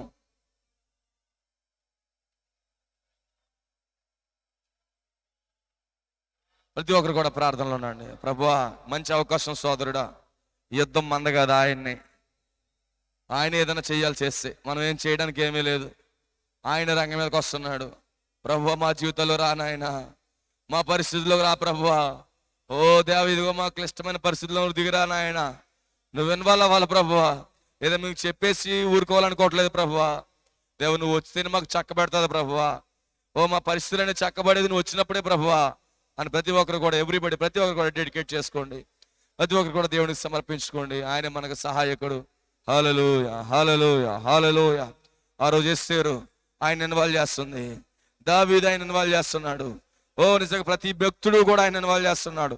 ఈ యొక్క మధ్యాహ్నం మందే అవకాశమైనది, మనము కూడా ఆయన ఇన్వాల్వ్ చేయవలసి వారుగా ఉన్నాం. ఆయన మన యొక్క జీవితంలోకి ప్రవేశించాలనుకుంటున్నాడు. ఆయన మన జీవితాల్లో ప్రవేశించాలని కోరుతున్నాడు. ఆయన ప్రతి ఒక్కరిని కూడా సమర్పించుకోండి. Thank you Lord. Hallelujah, hallelujah, hallelujah. Thank you Jesus. నీకే స్తోత్రములు, స్తోత్రములు, స్తోత్రములు నాయన. హల్లెలూయా, హల్లెలూయా, హల్లెలూయా. ఓ ప్రతి ఒక్కరు కూడా, ప్రభు నా జీవితంలోకి రా నాయన, నా పరిస్థితుల్లో ఇన్వాల్వ్ ప్రభు, ఓ నా క్లిష్టమైన సమయాల్లోకి రా ప్రభు అని ప్రతి ఒక్కరు కూడా సమర్పించుకోండి. ఇది మంచి చక్కటి అవకాశం ఇది. Hallelujah, hallelujah, hallelujah. Thank you Lord. ప్రతి ఒక్కరు కూడా ప్రార్థనలో ఉండండి. వ్యక్తిగతంగా మీరు ప్రార్థన చేయండి. ఈరోజు ప్రార్థన అంటే దేవుడు మనతో స్పష్టంగా మాట్లాడాడు. ప్రార్థన అనగా దేవుడు స్పష్టంగా మనతో మాట్లాడాడు. ఓ రాత్రి యొక్క మధ్యాహ్నం సమర్పించుకోండి. ఈ మధ్యాహ్నం ప్రతి ఒక్కరు కూడా అర్పించుకోండి. ఇది సరైన సమయమైనది, ఇది అద్భుతమైన సమయమైనది. ప్రియమైన సోదరి సోదరుడా, ఎవ్రీబడి, ప్రతి ఒక్కరు కూడా సమర్పించుకోండి. ప్రతి ఒక్కరు కూడా అర్పించుకోండి. ప్రభువా, ఓ నా పరిస్థితి ఈ విధంగా ఉంది నాయన, నా యుద్ధములు తీర్చోడుగు నీవే ప్రభువా. ఓ మా యుద్ధములు నాయన విజయం ఇచ్చు